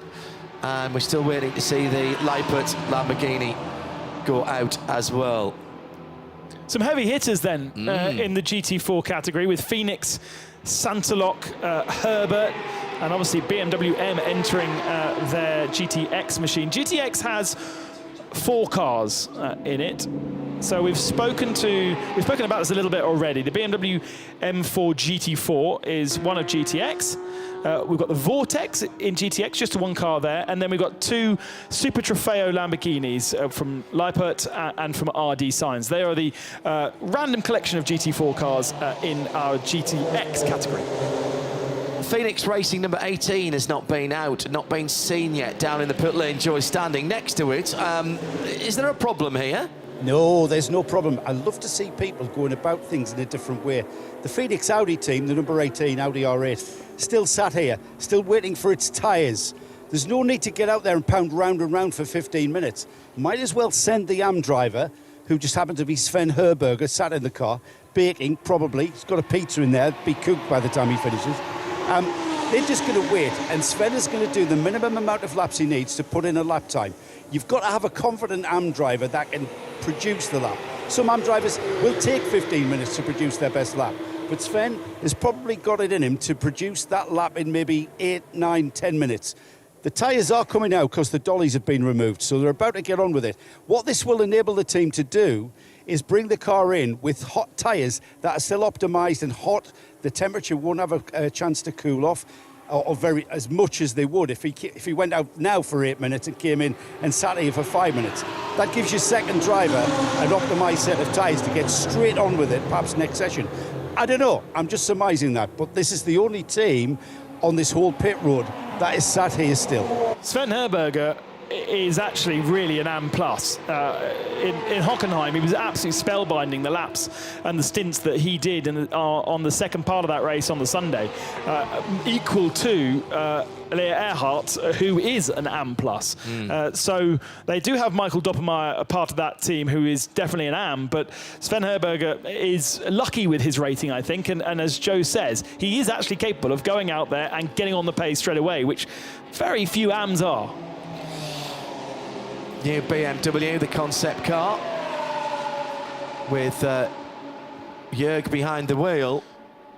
Yeah, originally listed as Max Adorf, but it's actually Jörg Wieland who is the fourth member of the junior team.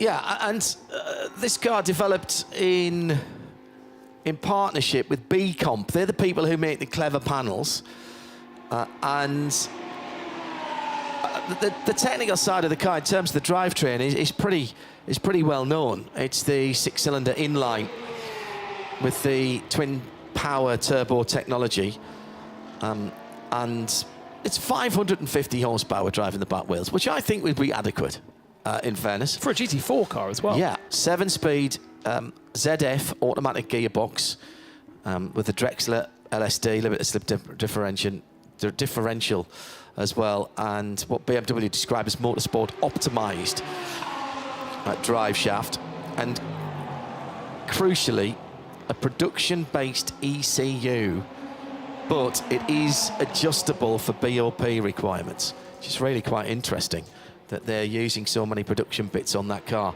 Speaks to how good the standard BMW M4 is, and of course M3, sorry, is now the M3 available as an estate car from BMW M themselves, celebrating 50 years this year, the M cars. And there have been sort of aftermarket versions. Alpina have done one. Alpina now part of BMW, bought out by BMW M a little while ago, BMW and M. But now available across the world as a tourer for the first time. That's got to be the fastest way to get your dog to its walkies down the park, hasn't it? Noticed quite a few teams, when wandering around the paddock, have a second car parked up in the garage. CP Racing seem to have their Nürburgring 24-hour car parked up in the back of the garage, so an opportunity to pilfer parts if needed. And I've noticed, so they're using, I think, the car that they use for the 24-hour series this weekend. RD Signs are using a new car with the old car with the livery that we're more familiar with sitting in the back of the garage. So that's one to dig around when we get into the race, because that's quite a different livery. It looks quite sharp. There are issues, much as they are in the automotive world generally at the moment, of part supply. It's no different in the racing world.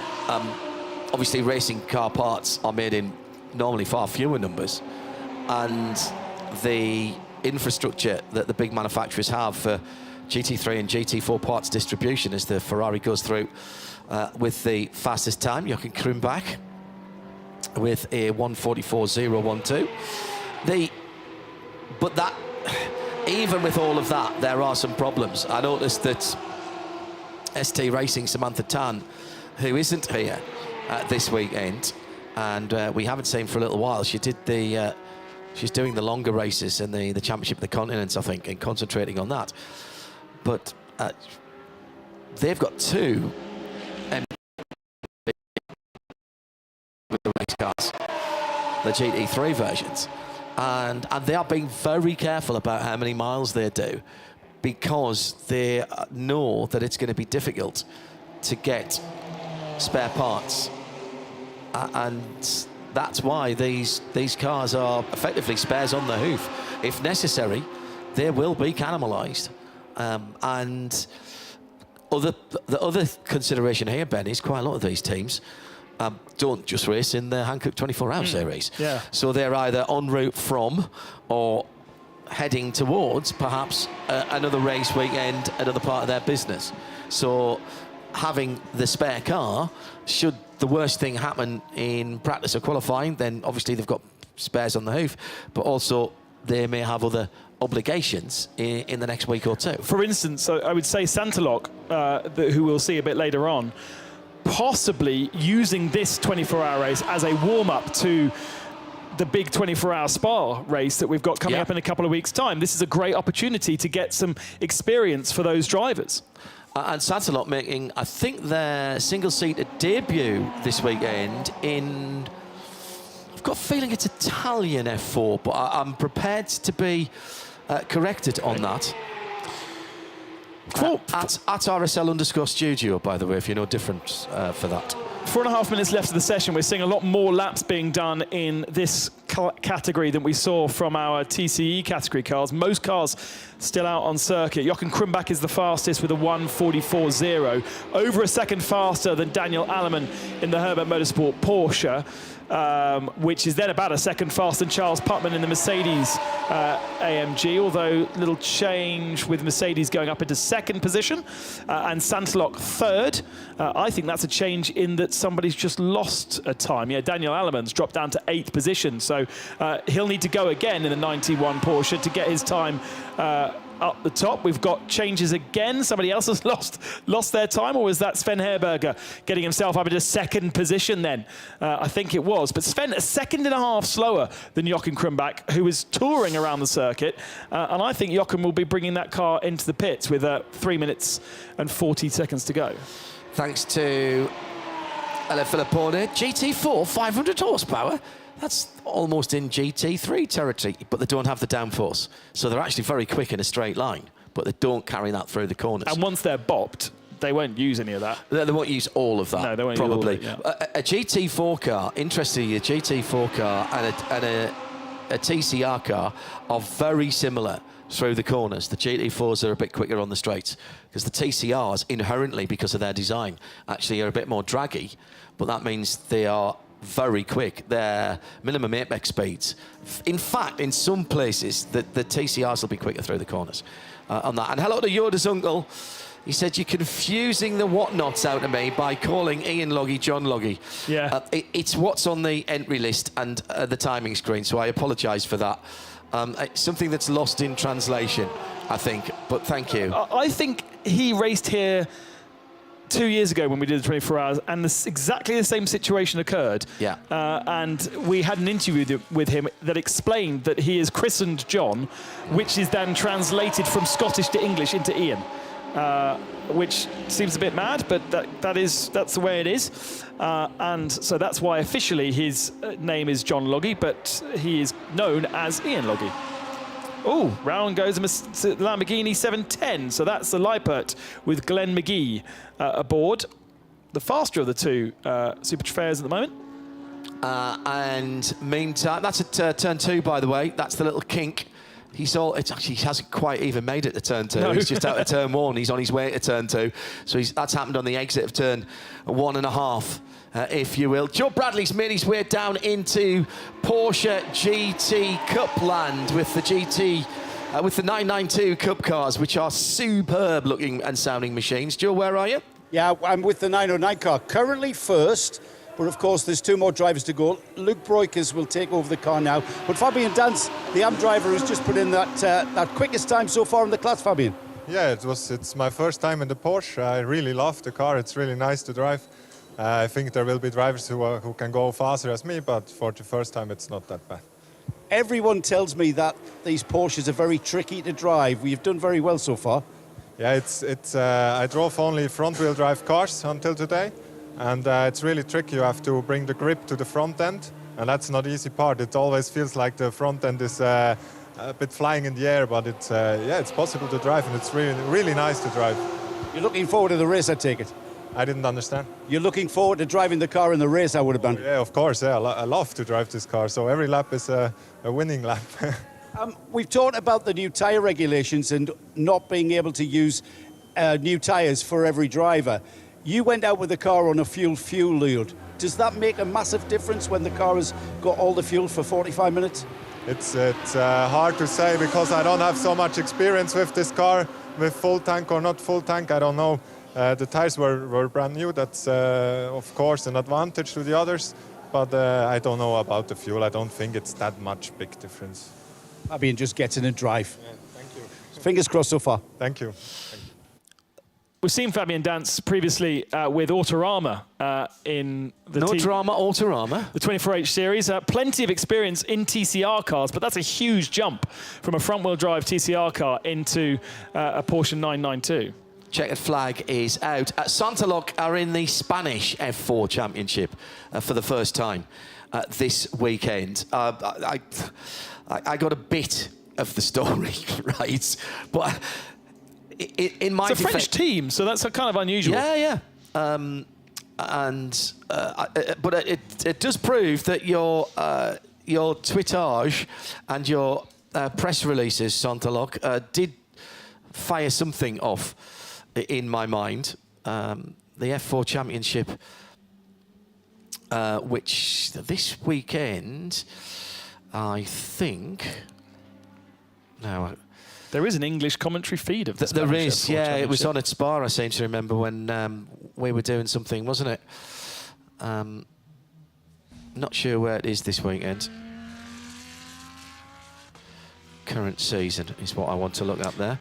You do sometimes. Yeah, so Jochen Krumbach held on to the fastest time of that session, just 0.3 of a second faster than Sven Herberger. Great effort from Sven, who just got 4 laps in the end, as opposed to Daniel Allemann doing 8 laps in 3rd position, holding on to one of them. I think many of them were disallowed. Yeah, they're at Spa this weekend in the Spanish F4, so back to Spa again. And the Santalok drivers are Théophile Nail, Ethan Erscher, in respectively the 6 and 27 cars. So there you go. And they've got a very interesting lineup for us here as well. Oliver Estevez just done the AM part of qualifying, but they've got Nicolas Barth, son of Jean-Michel Barth, who owns Come To You Racing. Oh, yeah. Simon Gachet is part of that team, and Lucas Legre. So they will be, with those 3 semi-pro fast charge kids, will be very fast. And I think they are getting their 24-hour experience. So 3 semi-pros plus 2 AMs in the Santalok car, as opposed to, they've got probably the most experienced lineup of all of our GT3 cars, even though we've only got 1 GT3 car actually in the GT3 class, which is the Ferrari. But even they have 2 AMs, 2 semi-pros and a pro. And I think the pro is what makes the difference there, and that's why they're in GT3 rather than in the Pro-Am category that we see most of the other entries. Cars who lost time in that session, lost laps. There's a lot. Everybody, basically. I'm only partially joking there. How many cars did we have out? We had 13 cars out, and 1, 2, 3, 4, 5, 6, 7, 8, 9 cars, I reckon, had laps disallowed. Hold the phone, people. The Vortex is on pole for GTX. I know that there's not a huge amount of cars in that category, but there's 4 cars in that category. They are ahead of both the Super Trofeos and the BMW M4 GT4. Now, we did see the AM drivers do that first session, but that's pretty good. We do love the Vortex. It always provides us with plenty of drama and entertainment. We did see a driver from the Vortex pulled out of the event in Hockenheim before reversing back onto the circuit at the final turn, having spun right into oncoming traffic. I'm not sure whether he was invited back by Vortex. Let's have a quick look. Let's head down to Joe Bradley whilst we have a moment between the sessions, who's dodging in and out trying to find some shadow.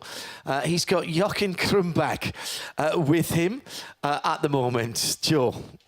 Fastest time so far, Jochen? Yeah, I heard about. I heard it already over radio that the time should be okay, and therefore I stopped after already 2 laps, because you know now it's the reglement has a little bit changed, so it's only allowed to use 1 set for the whole qualifying. That means 2 other drivers of our car have to use my tires, and so I thought to save the tires, and it should be enough after 2 laps. And was that a tactic discussed with the team, or was that your decision? No, it was a tactic, but we confirmed it over the radio within my lap. We talked about it and we said, yeah, let's save the tires. Yeah. What's the team's feelings about that regulation? Are they enjoying the difference? Or the... It's a little bit different, let's say. Of course, the other drivers, of course, they want to have new tires. It's normal. Every race driver wants to have new tires. But I think for the team and also for the person who must pay everything, you have to imagine 1 set is around 2,000 euros, so you can save 4,000 euro within less than 1 hour. So I think it's a good decision, because it's similar for every team. So I think it was a good decision, yeah. Okay, I have, of course, I can speak easily because I'm the AM driver, and so I always can use new tires.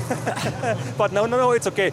On the other side, the first driver always have to run with more weight, of course, because fueling the car is also forbidden. So it's a little bit balanced, so it's okay. That's a really interesting take on that from Jochen Creventic for WTM Racing in the Ferrari. He's put in a 44.0, so that's the first of the times. If you weren't with us for the TCE qualifying, we have another 2 15-minute sessions, the second of which has just started, and then we'll start the averages going. But that's a fair point, isn't it? That, right, first of all, the AM driver is probably the one who's putting the most money in anyway, so he gets, all right, he gets a heavy car, but he gets new tyres. And 4,000 euros saved in the space of 45 minutes to an hour over a race weekend is, you know, what sort of percentage would that be? I don't know, but it's not an inconsiderable amount of money, is it? It's a decent night out, I tell you. Especially also in a session that doesn't really matter. You know, very good point. Qualifying, yes, it's nice to do and it's important to set a grid, but in a 24-hour race, really, how much does it matter? Especially when we've got a smaller grid, it really doesn't. And so, what is the point in? You would need to do a new set of tyres for every session if it was allowed to be on pace. And of course, as Jochen says, you prefer to have tyres, but they are going to go through an incredible amount of tyres. They're going to go through 20 to 25 sets in GT3. The TC categories probably will get away with 12 to 15 sets, depending on how you do it. Because you'll change the fronts more than the rears. Yes, and also they go an hour and a half rather than an hour. Yeah. So that makes a difference. There'll be less pit stops in total. But yeah, the GT3 car, if you're firing tyres every single session, we did see actually at Hockenheim, this machine, the RD Signs Lithuanian team, not able to run the new tyre at the end of the race. And that is where they lost out. And that is where they ended up losing a position because they were running on older tyres when actually they could have done with the new tyres. But they said in the interview, we've run out. Our budget is for a set amount, and we don't have enough budget to do any more. Interesting. On a similar vein, by the way, we were talking earlier on about the global logistics issues, and if you are just joining us, the Sebring final race of the championship has been postponed for this year. It won't be there, and Creventic working very hard to replace that with another race, and global logistics issues playing a huge part in that regrettable decision, because it was a great race last year. But talking to some of the teams, just getting here was a problem. The cost of fuel has gone up massively for the trucks, and never mind crash damage and supply parts. Wheel rims. Apparently, there's a global shortage of racing wheel rims, and to the point where teams are getting into bidding wars with suppliers to try and get wheel rims. And of course, the higher up the motorsport pyramid you are, the more you are likely to be able to put aside and say, oh, that's X amount. Well, we can afford to pay X amount plus 10%, 20%, 30%, 50%, 2X, 3X, whatever it is. And this is, whether this is manufacturer or manufacturing, or as I suspect, supply, I'm not entirely certain. But extraordinary that something as fundamental to racing as wheels and indeed tyres for some series. Haven't heard that Hankook have had any issues, but I know that some of the manufacturers who closed down their production within the start of the pandemic and are still making up, some car manufacturers have got cars sitting around that have no wheels and tyres on. So it's that kind of thing, that fundamental. We're not talking about a widget spring for the Groggle box that is specific absolutely to one type of sports car that's out there. We are talking very, very fundamental things to be able to go racing and bolt onto cars. It's unbelievable. And it's not just the COVID situation, or for many of the British teams, Brexit situation, but of course, so many things coming from Ukraine that are no longer able to come from Ukraine. Wiring looms, for instance, is really holding back the road car industry, and therefore it has an effect on mustard seeds that we found out about at Le Mans. Didn't get mustard. Because mustard, and this wasn't even COVID or Brexit, this was because there was a wildfire in Canada that burnt all of the mustard seeds that make the mustard seeds. Because it was France have stopped too expensive to grow in Dijon now. Yes. So they import from Canada, and if they weren't importing from Canada, they'd import from Ukraine, and of course there's none there, so they can't make mustard. Interestingly, we came back from France with not a bit of Dijon mustard on any of the supermarket or hypermarché shelves. Went to our local Sainsbury's and bought some Dijon mustard. It was there. If I'd only known, I could have took a whole barrel load to France. Classic. Made a fortune. Through goes the now 5th place Vortex, the 701, resplendent as ever in its bright orange. Looks in good nick at the moment, doesn't it? It looks great. I hope for really good luck for them this weekend. You can't knock their pluck because they come out and in the spirit of endurance, anything that breaks, they fix. I would love for their mechanics to have a little bit less busy a race this weekend. Sitting down in, as I say, in 5th position, but leading GTX, and leading GTX by a margin. At the moment, on the averages. They've got a good driver lineup in that car. Lionel Amarouche is the man behind it, so he knows that car incredibly well. We've also seen Philippe Bonnel part of that team very often. Don't remember Olivier Gomez being part of that team much, and they are only running one car, so it does mean there might well be another one that can be used for spare parts as well. We need to be a little careful during this session as to announcing who's gone fastest and not, because as per the previous session, we've had plenty of people losing their times. Only 3 for the moment? Yeah, only 3 for the moment. The 9... Is it the 904? Yes, it is the 9s. That's Jimmy de Bruyke in the Red Ant Racing. Sorry, it's only the drivers who are Redon. We have had the 720 that's lost a lap as well, which is who? That's the RD Sainz car. And we were actually following on our cameras when he did that. That was pretty blatant. That's Nicola behind the wheel of that one. 20, now you see, as we've said that, now we've got a raft of them. Christian Kelders has just lost a lap for Chanteloc Racing. The 710, Jean-Francois Bruno, the very not American-sounding American for Leibert. And the 701, that's Lionel Amarouche in the Vortex. And just having gone through the 85, Shane Lewis for CP Racing has just lost a lap as well. What was my point I was going to make? No, completely forgotten. Completely popped out of my head. That was useless, wasn't it? It was just a noise. Yeah, that's not good news for you.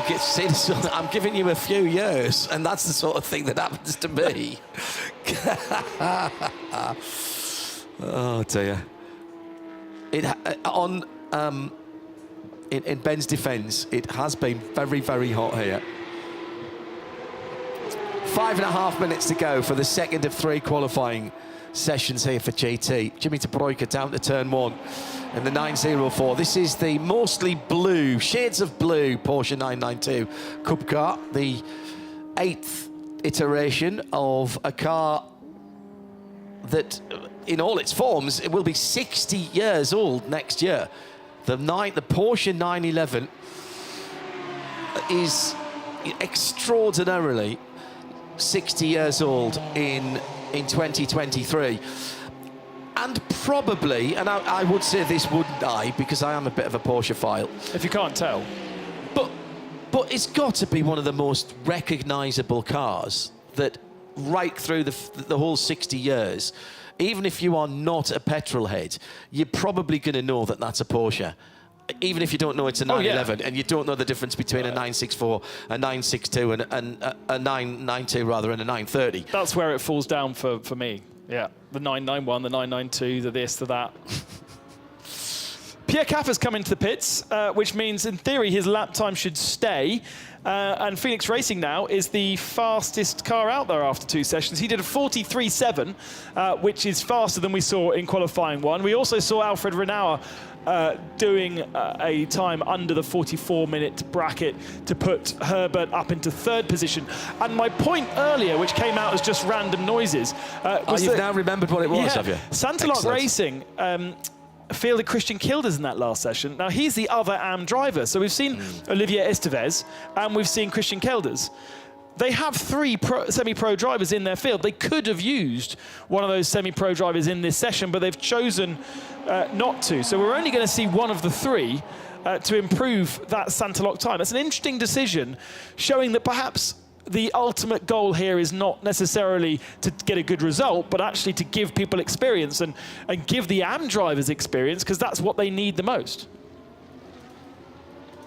So it's Pierre Caffer and Phoenix Racing who are fastest. Their average is a 44.0, just 0.2 of a second ahead of WTM Racing, the Ferrari that was fastest in the first session. Leonard Weiss setting the time in this session. That's the Sun.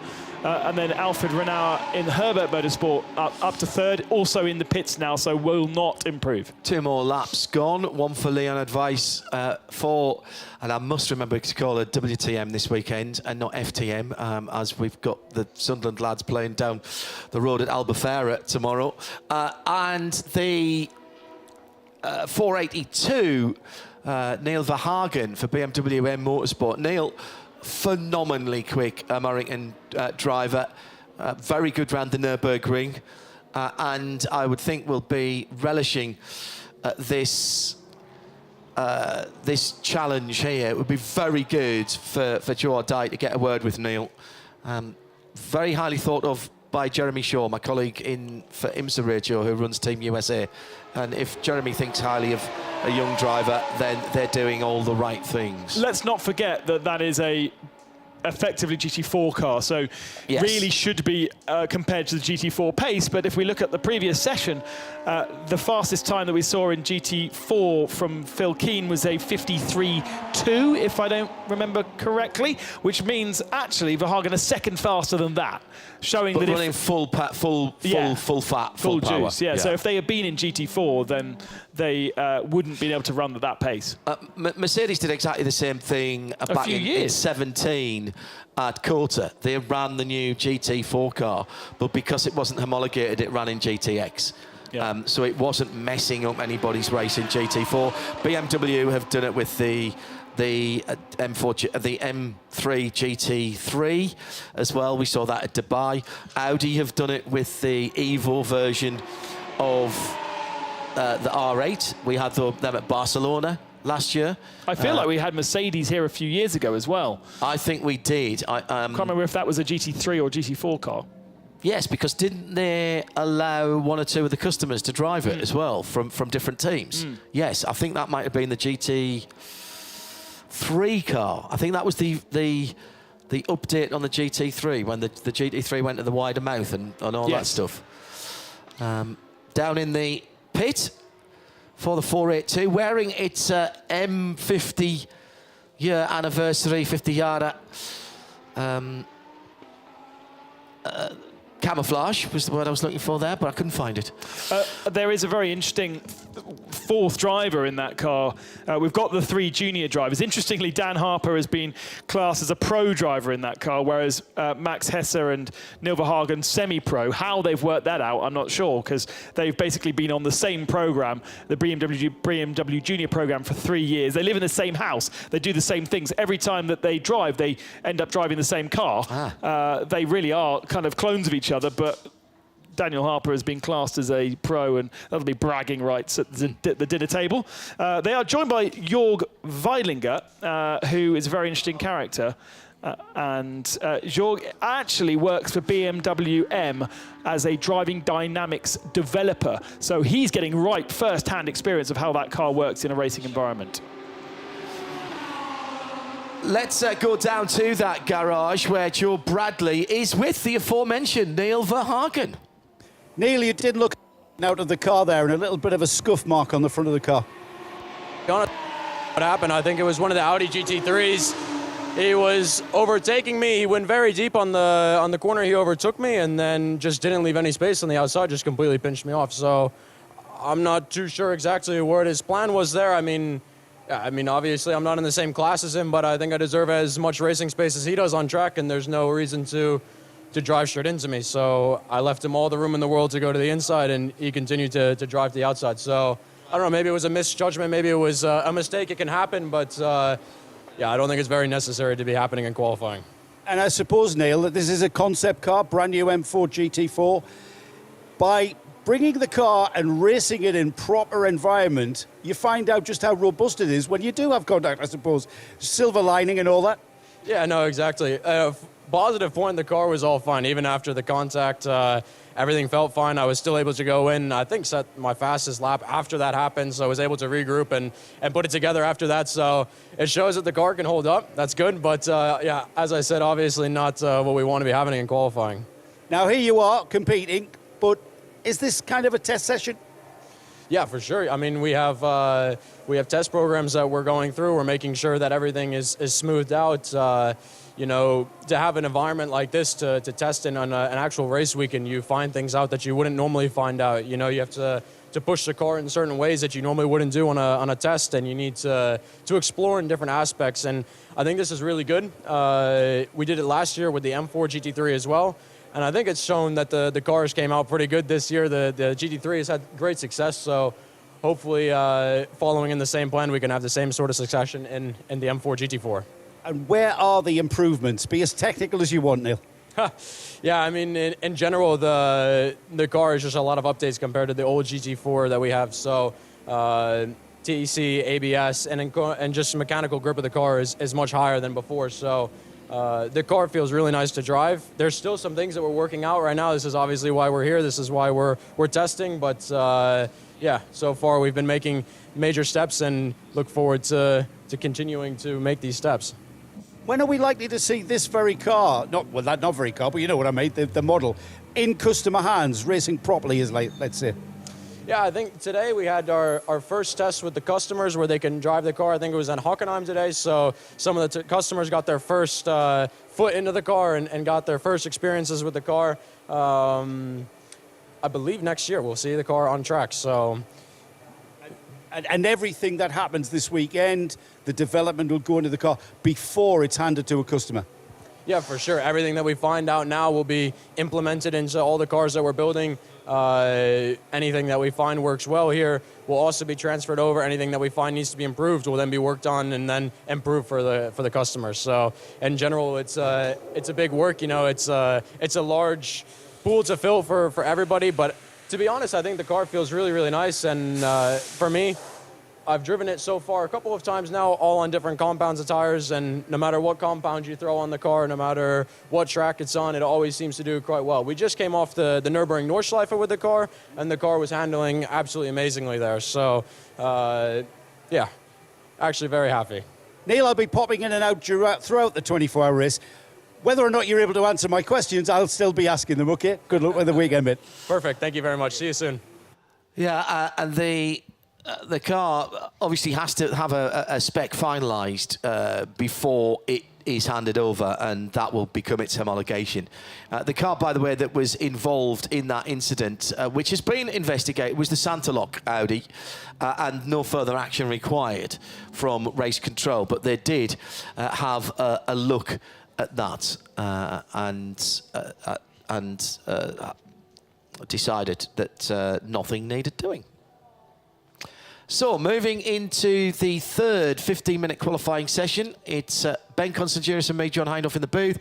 Joe Bradley almost in shadow now as it creeps inexorably across the pit lane from the pit wall towards the front of the pit garages. The shadow of the grandstand on driver's left as the sun sinks slowly in the west. Not sure where else it would sink, of course. Beautiful sunset last night. Great sunrise this morning, and there's going to be quite a lot of this race in the dark, actually, because at this time of year, it was dark at what? I would say it was dark about 9:30, 10 last night. Standby caller. Yeah. This is the waxing gibbous moon. Well, of course it is. 67% sun illumination on tonight. So that does mean that... When's sundown tonight, then? On Saturday night, actually. When is sundown on Saturday night? Can you give me that detail? Saturday being tomorrow. Yes. Yes, at 9:44. Right, so that's what I thought about. So that's official. It was pretty... Once the sun goes down here, it gets dark pretty quickly. So just after 10 o'clock, it was full dark. We were sitting having a team debrief at the time, and it was a beautiful dark red sky. But it did get dark very quickly. And sun up on Sunday morning? Yes. Is? Well, for some reason, my website seems to be giving me very strange times. I think potentially, I don't know what that means. That does say that it's going to set at 2 in the morning and rise at 4 in the afternoon, which is definitely not correct. What time zone are you on? Exactly. What time zone am I on? Good news, though, 79% illumination on Saturday night means whilst we don't have track side illumination, we do have quite a lot from the moon. If we had been racing 10 days ago, we'd have only had 5% on a new moon, and that would have been less sun. Why? What is wrong with my computer? Okay, so... sunset on the 9th is 20:56, so just before 9 o'clock, and sunrise is 6:22 in the morning, so 20:56 to 6:22. I'm going to write that down, and you can do the arithmetic.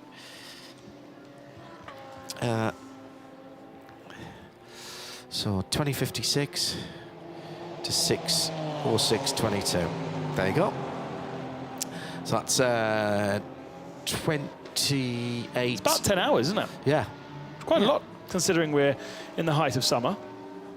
The longest sunset to sunrise times that we have, it's always a very close run thing between the Hankook Dubai 24 hours and the Rolex 24 Daytona. And that's well over 13 hours. And it just depends which weekend of the year, which day of the year, where we are in the calendar. But Barcelona surely has a pretty long night, because that's another hour. That's another hour. That's another. Yeah, but the clocks haven't changed by then. The clocks haven't quite changed. No, I know, but it's another 2 months away from here, so we're going longer from now, this point on. And if it's 10 hours now, surely Barcelona we're getting close. And of course, then you can throw in the likes of the September Le Mans, as well as the Spa 24 hours in October, and ruin everything. Ella Earhart and Rick Breukers, by the way, and went out on circuit together. They were really hustling each other around that first warm-up lap. I see Ella Earhart's now got himself clear track and has gone fastest in this session, which has put them up to the sharp end of the field for the moment. We are still waiting for the Ferrari. Daniel Kilovitz on board that car to try and get a lap in. And the other one that was at the very sharp end earlier on was, well, it was the Phoenix Racing, yeah. So Earhart holds on to the pole position for the moment that that we saw set by Pierre Caffer a little bit before. Pierre going in the second session rather than the third session would suggest that the fastest guys will go in this last session, but actually Elia Earhart is classed as an AM+ in this category. He is definitely faster than that, but he's always seen favourably. And actually at the moment his qualifying time, 44.4, is about 0.7 of a second slower than what Pierre Caffer managed in Q2. 24-hour sunset at Barcelona. Thank you, Tim. 9 minutes past 8 and sunrise at 7:21. It's only a little bit longer than this. Yeah. Yeah. Wow. Yeah. Well, there you go. They're a bit further. Now, will they? Which way will they be? A bit further east, won't they? And probably a bit further north as well. Possibly. We're about as south as you can be without getting your feet wet. In Europe, without getting your feet wet. Yeah. True enough. At RSL_studio, if you want to add to our sunrise and sunset debate. Daniel Kilovitz going quickly and putting in the fastest Sector 3 of anybody. And in fact, he's just put in the fastest lap of anybody in this GT session, a 1:44.333. That's just come down to a 43.8 for Robert Renard for Herbert Motorsport. So that is going to improve both of their cars. Kilovitz up to second, and Robert Renard in the 91 in third now. So the average is getting very tight indeed between the first three. It is still the number 18 Audi for Phoenix Racing who has the best average of 44.1, 1:44.2 for Kilovitz, and 1:44.5 for Renard, or at least for their cars, the 22 WTM Racing and the Herbert Motorsport Porsche. I don't think we've seen lap times yet from Santalok, from WTM, or really from Phoenix. I think we can at least improve half a second on all of those different sessions. A bit of car ends up on the grass on the entry to turn one there. Didn't see where that came from. We were looking at the BMW, but it was not BMW coloured.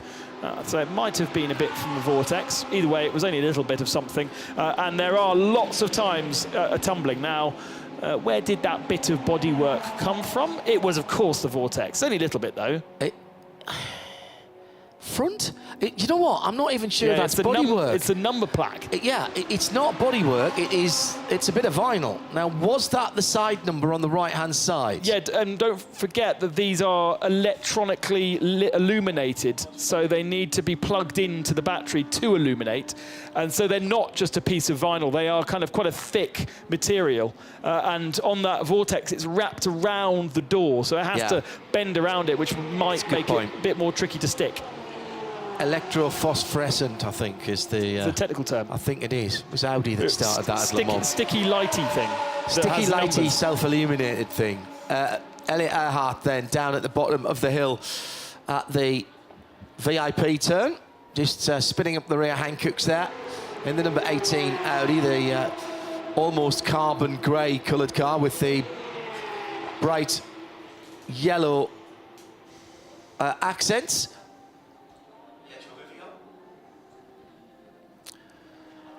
And Ferrari now fastest. Good lap on last average. Time. Yeah, so Daniel Kilovitz has done a 43.8. Will it hold? It's the fastest time that Ferrari's done. It's only a 10th slower than what Pierre Caffer managed in the Audi, and only a 10th slower, about the same time as Robert Renard managed in the Herbert car. So the average is 1:44.124 for the for the Ferrari, the number 22 WTM car. The Audi of Phoenix, 144.155. That's how tight it is, as Joe Bradley has a quick chat with a good friend of ours here at Radio Show Limited, and that will be Gunnar Jeanette. Expect to see this young man here. Gunnar, welcome to the Creventic, or welcome back to the Creventic series. So, how did this come about? What on earth are you doing in Portimao? Well, thanks for the young comment. You know, I use young now, but... You'll always be young to me in Hindhoff. I appreciate it, yeah. You know, Portimao is such an awesome place, and 24 hours here kind of seemed like a good idea until we showed up and it was about 90 degrees, and what you can't see is I'm completely covered in sweat. But yeah, kind of a little bit of a last-minute thing. This is my co-driver PJ Hyatt's first 24-hour race. Creventic runs a great series for people like him to come over and get experience at an awesome track and an awesome car with the 992 Cup. How did the team and yourself get your head around these qualifying regulations? One set of tyres for everyone to share? Yeah, well, I tried to limit PJ's laps, and then I tried to limit myself on laps, and now James Gouet's out there, and we're like, go as long as you need to, man, you're good. I mean, is it important, a 24-hour race? The grids are small. You guys are going to have a great race, no doubt. Yeah, I mean, this is just really a fun chance for all of us to get to drive the car on fresh-ish tires and low fuel, and that's probably going to be the last time of the weekend that we get to do that. Absolutely. Gunnar, I'm going to leave you to it. Your car. I thought your car was in there for a moment, but it isn't. Like they were coming in, but I think he's probably doing another one. I'll speak to you later on tonight and across the weekend. Great to have you here, though. Thanks. Appreciate it. Gunnar Jeanette, whose first race was in a Porsche. As a very young man, for a while he was the youngest driver to start the Le Mans 24 hours. That has since been knocked down by two further drivers. I think Matt McMurray took it down once, and of course this year it was Josh Pearson who took down that mark for the youngest driver at Le Mans. Any idea what Porsche then you might think that Gunnar Jeanette made his race debut in? I've already claimed that I don't know the different numbers. But what would you think it might have been? A 911. What sort of 911? I don't know these things. It was a 935 Moby Dick, one of the most. Oh, nice. Okay, I know that. Yeah. One of the most fearsome Porsches ever to take the track, and that was his first ever race car. His dad, Gunnar Jeanette, Kevin Jeanette, is a massive Porsche enthusiast and restorer in Florida, and that was young Gunnar who had his first experience. Gunnar, by the way, indirectly named after Gunnar Nielsen, but actually he was named after the family dog that was named after Gunnar Nielsen. They liked the name so much for the dog that they decided to name their son the same name, which was great. So we now have Phoenix at the top of the timing screens with an average of a 44.0, so they're half a tenth ahead of the Ferrari. Robert Renaud has just done the fastest lap of qualifying that we've seen so far, but it got taken away from him. So he was right there. He was within a tenth of a second of those two.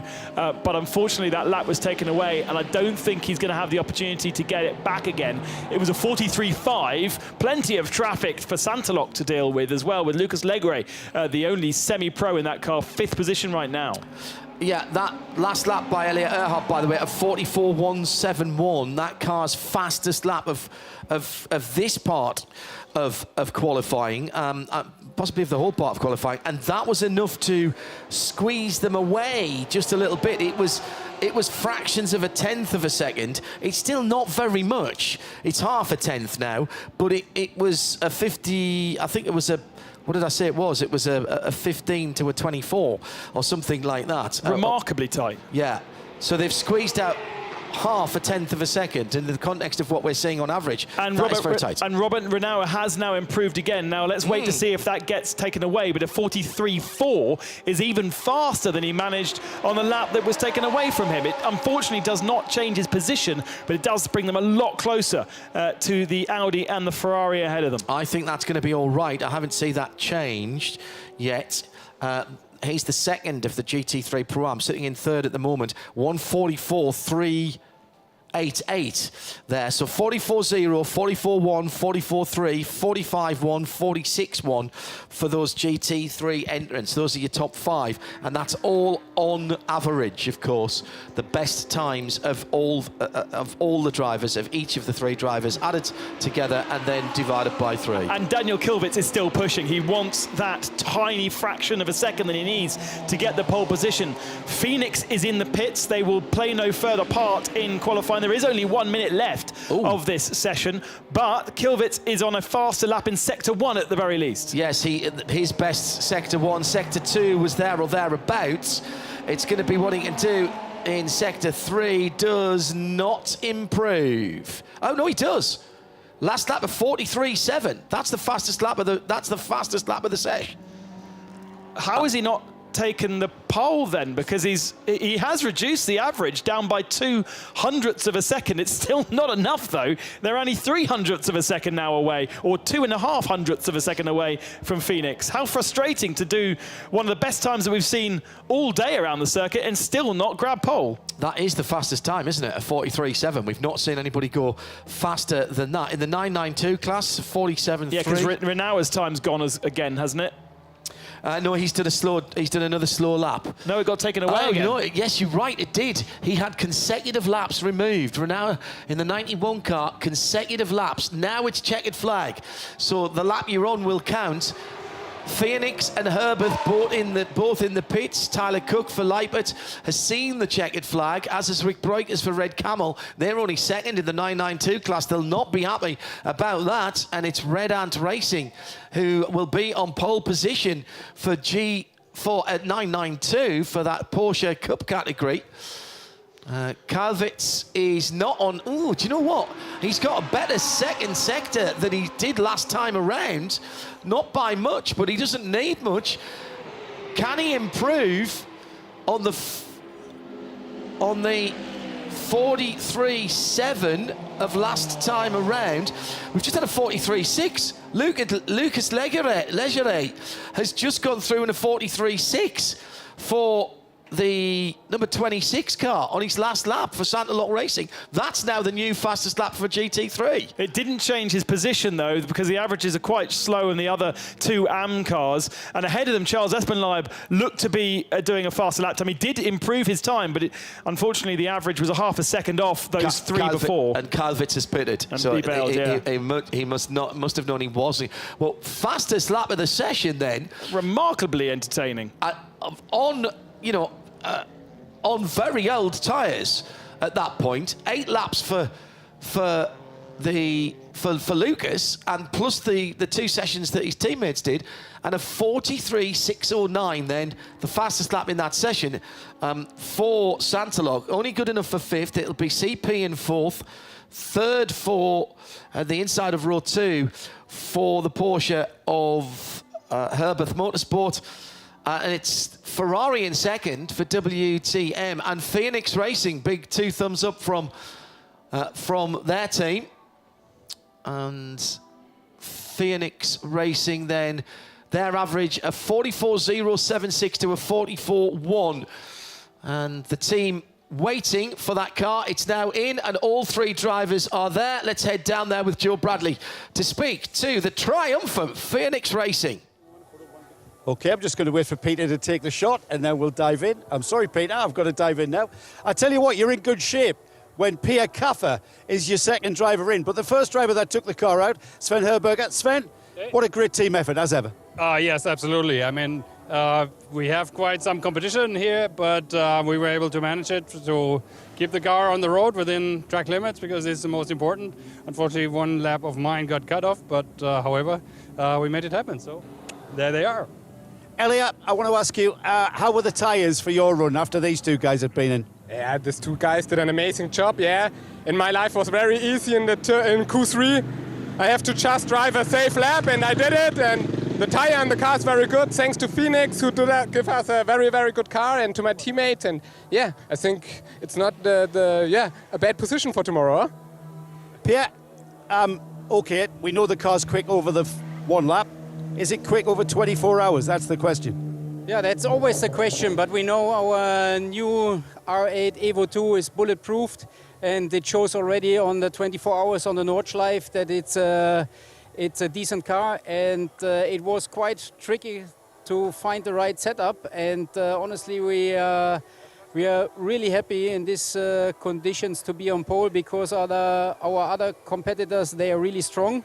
And I'm really looking forward for the race tomorrow, because I think we will have a great battle. And what I can say, I really like this championship, the Creventic. It's growing, and it's really nice to see. And also the battles between the other manufacturers is really nice, and I really like it. Thank you, Pierre. Michael, can I have a quick word? Your car's on pole position. You're the AM driver. Great team. Does that put pressure on you as an AM driver? Of course. And how do you handle the pressure? I'll have a water with gas. Is he always this cool? Is he always this cool? Yeah, and that's the first time he gave an interview, I think. Yeah, you did a great job today. You're very lucky. Great job, Michael. Thank you. Best of luck, guys, in the race. It's going to be a fabulous race. Joe Bradley with all 4 drivers from the pole-sitting Phoenix Racing Audi. Michael Topmeyer not required to take part. He'll have to play his part as he has done in the past. That's not the end of our action, of course. We'll be back at 25 minutes past 8 for you in the UK and Portugal. That's 25 minutes past 9 for those of you in Central Europe. You can do the rest of the arithmetic yourself.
Go down to Joe Bradley, who is with the Lippert Lamborghini, and he has got the pole-sitting team for GTX, the Lamborghini Huracan Cup, and he's grabbed at least one of the drivers. Joseph, go ahead.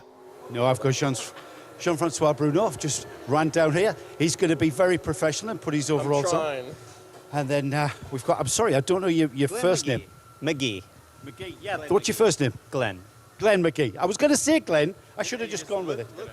Oh, and Tyler. We've got the 3 of them. So you guys are responsible, 3 of you guys are responsible for putting the time in, yeah? Guilty as charged, yes. What order did you go in? So Glenn went first, I went second, and Tyler just wrapped it up. Right, and looking good for the race. I mean, all right, we always talk about being fast over 1 lap, but what's it going to be like over the course of the race? Well, I mean, it's going to be managing tires because it's extremely hot during the day. We found that out today. You know, tires get very, very greasy. This car uses a lot of tires, so it's important to manage the tires so that the second hour of the stint, because we double stint the tires, right, so 2 hours, that we still are able to perform in the second hour. So during the daytime running, that's going to be the issue. And then at night, you know, it's going to be, we don't know how dark it gets here because we've never run here at night. So it's going to be just keeping the car safe and maintaining pace. And then the heat management, because as you can tell, we're burning up inside the cars. It's very hot. It's going to be very dark. There's no light. Just thought I'd tell you that. Glenn, yes, sir. You were the driver that was given the fresh tyres, but the heavy tanks. Sure. What was the instruction from the team? They told me just to be calm. This is my first time at this level of driving, so this is my second day in a car like this. So Tyler Cook I'm with, and he's a fantastic driver, so he's been trying to help me get up to speed. And it's been going pretty well, but they just told me, you know, no pressure, just do your laps, try not to get any track cuts, which I managed to do on my flyer. But no, just be calm and do your lap. So I think that was good advice. But towards the end, I started pushing a little bit harder and managed to get the car a little too sideways.